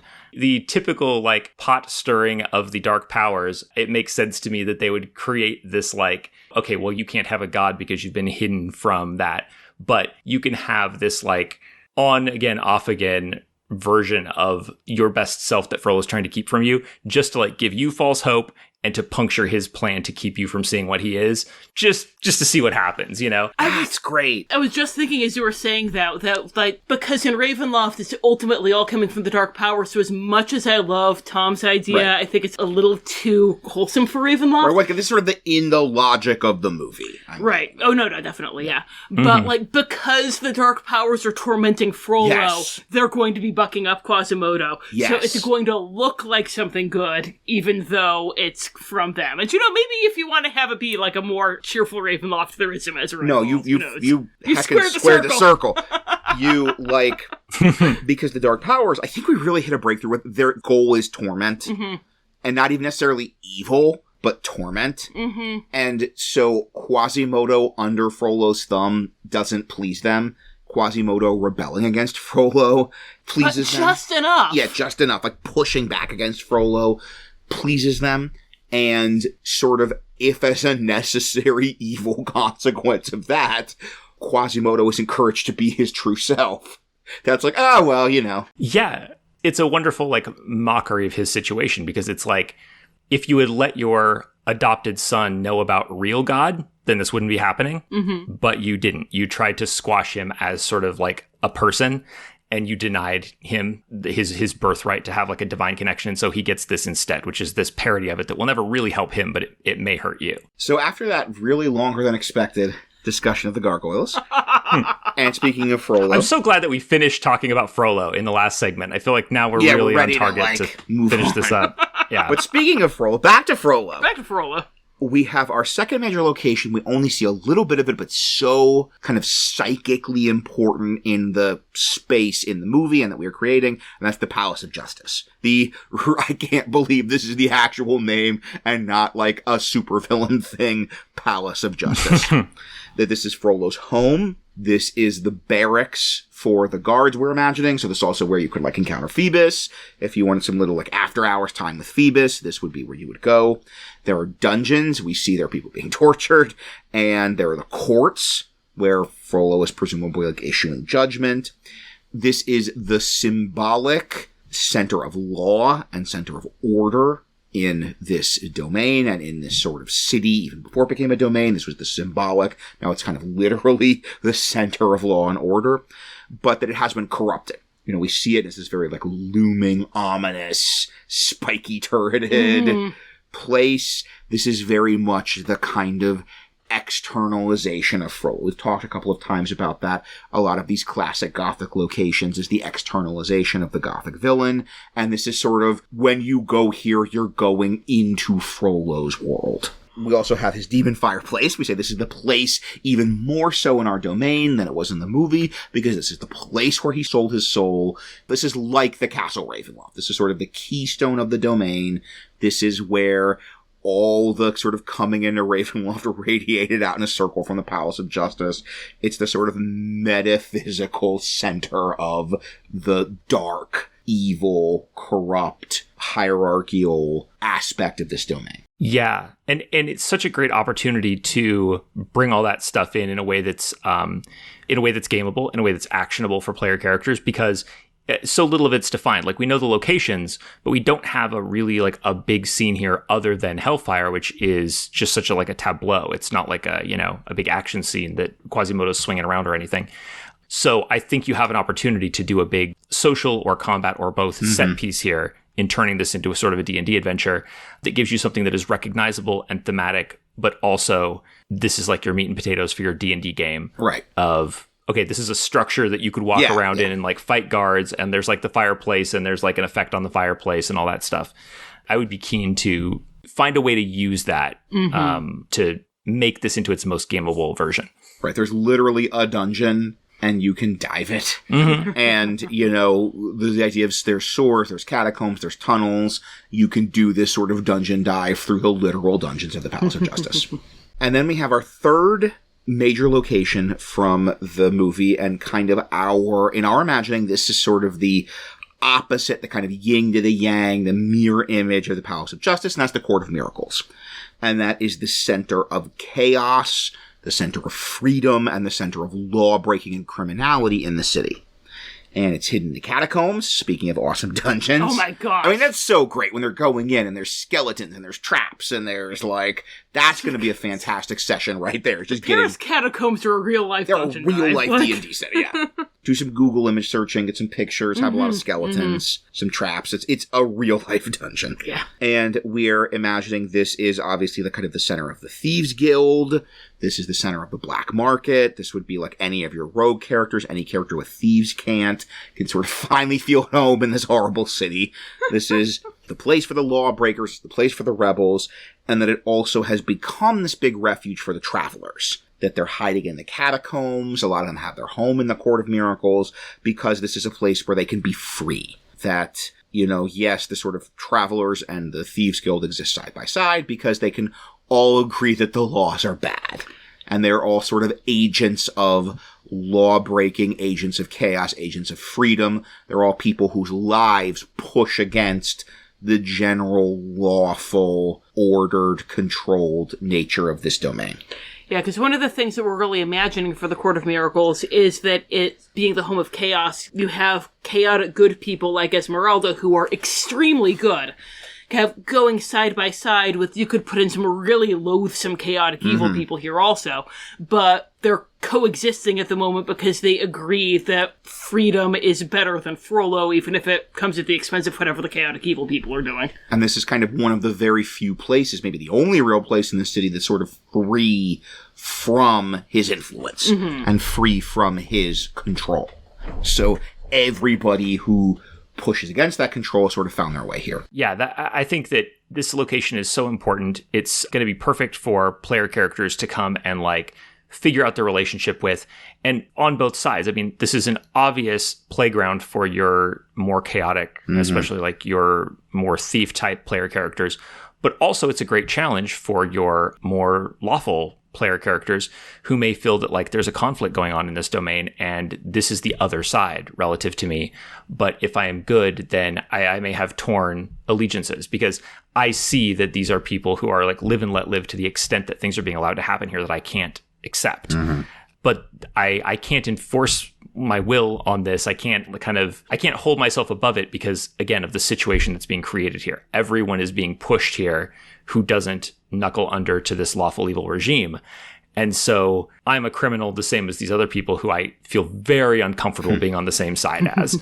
And in fact, I think since we are like the traveler idea is sort of more or less an empty symbol or metaphor of oppressed people, it would be great to throw in some characters here who, for more concrete reasons, Frollo disapproves of, to really show the connection of like, if you have any kind of background, if you have any kind of magical practice, if you have any kind of orientation that Frollo disapproves of, you're going to find yourself at the Court of Miracles, shoulder to shoulder with people who maybe are dangerous and you wish you didn't have to hang out with. But in Frollo's mind, you're all the same, and he's the viceroy, so you're all the same. Yeah, that's really good. Yeah, definitely a thing you'd have to session 0, but has a lot of potential for some really interesting stuff. Yeah. So, Rachel, you reread Hunchback of Notre Dame. I did. For research. So tell us about I made that noble sacrifice. The cool Court of Miracles.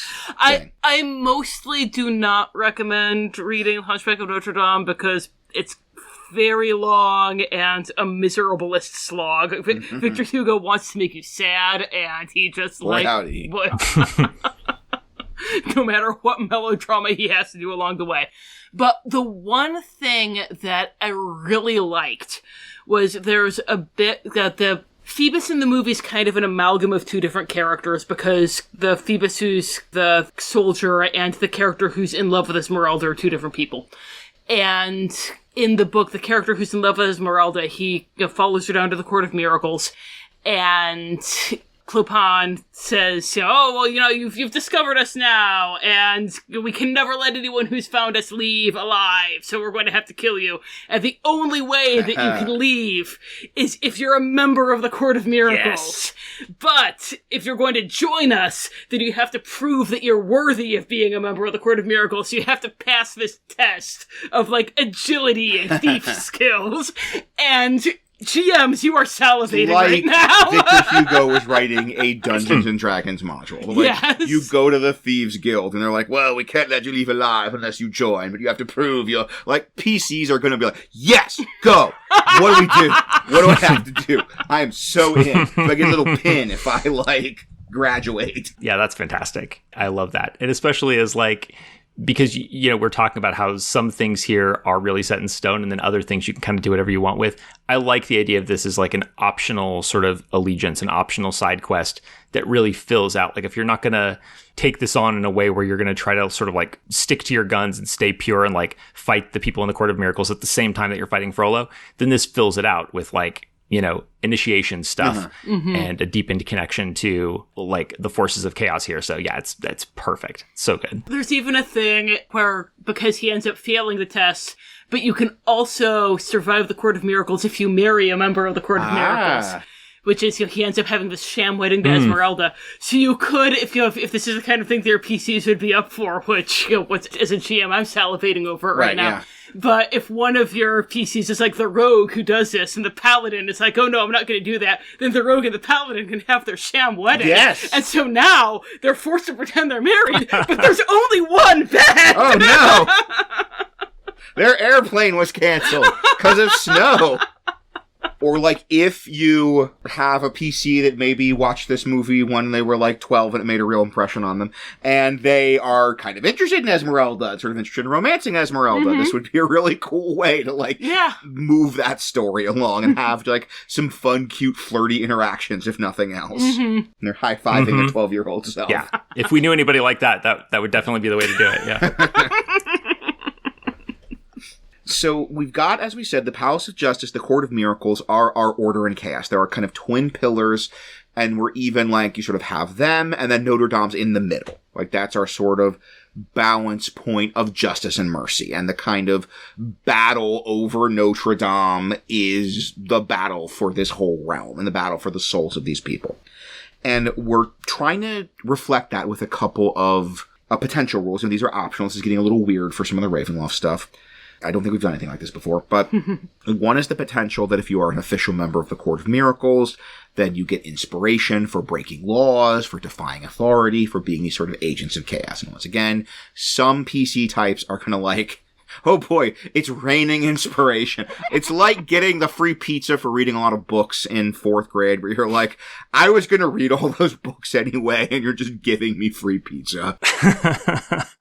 I love this idea, and I will say that there's a way to do this too that is more, subtly manipulative, where you could do like, as you say, it's raining inspiration once you're in with the Court of Miracles, or even if you're not, if you just want your game to completely go to hell, like you can just break any law, you get inspiration, you've got this flow. Then once the player characters start doing it, then at a certain point they break a law, and you're like, no, it needs to be more. Like that. This is because like there's too much law energy here, and you've already you've done enough. It needs to be more extreme than that. And that represents that like cosmological force that we're not doing the Feast of Fools. And so it's pushing you to like defy more. I think that would be very effective at manipulating player characters into more and more blatant acts of defiance against Frollo, which is great because it fits your plot. Mm-hmm. And we're taking another rule, which is the psychic dissonance optional rule from the DMG for the Outer Planes, because the idea is the Outer Planes are these locations that have a strong association with alignment, and that people who spend a long rest in one of those places with an opposite alignment have to make a DC 10 con save or take a level of exhaustion. And so we're imagining, if you are a chaotically aligned character and you are in the Palace of Justice, it's stress. It is like manifesting, radiating order, and that is a kind of pressure on you. Mm-hmm. And you have to make these, it's not hard, it's a 10 con save, but potentially this could be this very soul-crushing place. But even if you're lawfully ordered and you're spending a lot of time in the Court of Miracles, then that's weighing on you too. That this is sort of the rules mechanics of that kind of psychological dissonance we were talking about, with potentially like your classic lawful good paladin having to sort of be part of the Court of Miracles, and having the Court of Miracles as the home base that is going to be causing dissonance, causing disharmony to some of your lawful characters. And this is sort of the rules manifestation. Yeah, I really was excited when Tom mentioned this, because there's a lot of stuff at the Palace of Justice that has the potential to either be really icky for certain players, or that is kind of mentioned in the movie but doesn't have a mechanical effect that this really solves. Mm-hmm. Because we have in the movie that Frollo is, he's torturing somebody in the Palace of Justice. And you get that he would totally be torturing the heck out of prisoners. He's all over that. Mm-hmm. But this way you can kind of have, he's slowly breaking them down without having to bring in torture if that's the thing that your PCs are comfortable with. That this imprisonment in this place is just wearing away at their willpower, wearing away at their strength and their sense of self, without having to bring in torture. And there's also the line that Frollo has about, travelers don't do well behind stone walls. Mm-hmm. And again, if you're doing the Vistani and the old rules for the Vistani, then there is a mechanical representation for that, like we mentioned in the Encanto episode. But with this, again, it could just be the idea that no, Frollo has imprisoned them before, and they don't do well in the Palace of Justice because they're chaotically aligned, and so it's just slowly eating away at them. Right. That these places are supposed to be manifestations of ideals, and this is kind of a simple way to actually have that be a mechanical effect. Yeah, if you wanted to do something kind of like mood building for this whole setting, you could have this trigger at a particular time each day when the bells sound, so that it serves as like across all alignments, like the imbalance here, the disorder here, the absence of whole humanity here, like whoever you are, if you're in a place that just like is grating on you here, you can feel that. And it would be great to have that happening to like the paladin or monk sleeping for the night in the Court of Miracles because they're on the run from the law, which is very uncomfortable for them. And you can have it happening for, your rogue who finally has run out of luck and has been captured and is in the Palace of Justice. It's that sort of, that call, that the sound of the bells is like, it's not supposed to be this way, which is kind of brings everybody together as like something is wrong here. Like regardless of your alignment, something is profoundly wrong here and it's wearing on you. That's cool. That's really good. I like you can have this scene where like they're going to the Palace of Justice and you have maybe especially if it's like a big part of their role playing the character, you're kind of more mechanically aligned, you classically you're rogue, and you're describing like it feels wrong. You feel the weight of like the stone walls and the iron bars and the locks and everything's controlled and everyone's caged and the guards like marching in their perfect synchronization and that's flavor, but flavor has more of an impact if there's some kind of mechanical representation. And this is like, you get captured, you're crawling up the walls, and this is the mechanical manifestation of that. This is a bad place. This is a place that is hurting your soul. But to be captured, they need to first go to Cite de Notre Dame. So let's talk a little bit about what might have brought your PCs to Cite de Notre Dame, other than the myths pick them up and drop them there because you do a good Tony J impression. Rachel, what do you do with it?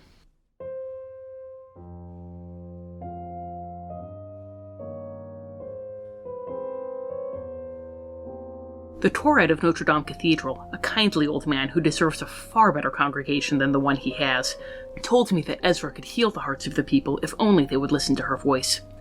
It is a lovely sentiment to be sure, but the only voices they seem to listen to are those of the mob and the Viceroy. I'm sure I will hear tomorrow that Frollo's voice and Ezra's are one and the same, however, for, as mentioned, the Viceroy has graciously agreed to meet with me. An interview for which I will attempt to listen to my mind and not my heart, as my patron advises, as telling Frollo what I truly think of his glorious plans for the city will likely land me in a cell. I will not insult my patron or myself by asking him to wish me luck, as neither of us believe in it. Until tomorrow, D. A religious zealot governed by his own internal lust, amusing and certainly explains the suppression and build-up of emotions among the populace of Notre Dame. When conversing with such an individual, my scholar is wise to heed her patron's advice. A commonality in these lands is that those that claim a pious lifestyle are often the most hypocritical and quick to anger. Frollo is certainly the type to ignore his own numerous faults and will be the first to divert the crowds of his city towards the most convenient target. And I imagine an outsider with your skills in the arcane would make an excellent dupe.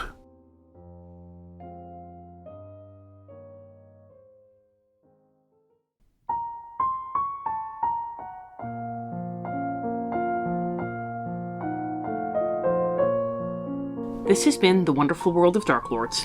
We have no affiliation with Disney or Wizards of the Coast. All music recordings used in this episode are in the public domain and were obtained through museopen.org. Titles and links are in the show notes. Dialogue for Yensid was written by Aslan Rex himself, who you can follow on Tumblr at Darklord Aslan. The Wonderful World of Darklords logo was designed by Haylight Jones. You can find links to their work in the show notes. If you'd like to support the show, look for us on patreon.com or find our tip jar on Red Circle. Thanks for listening.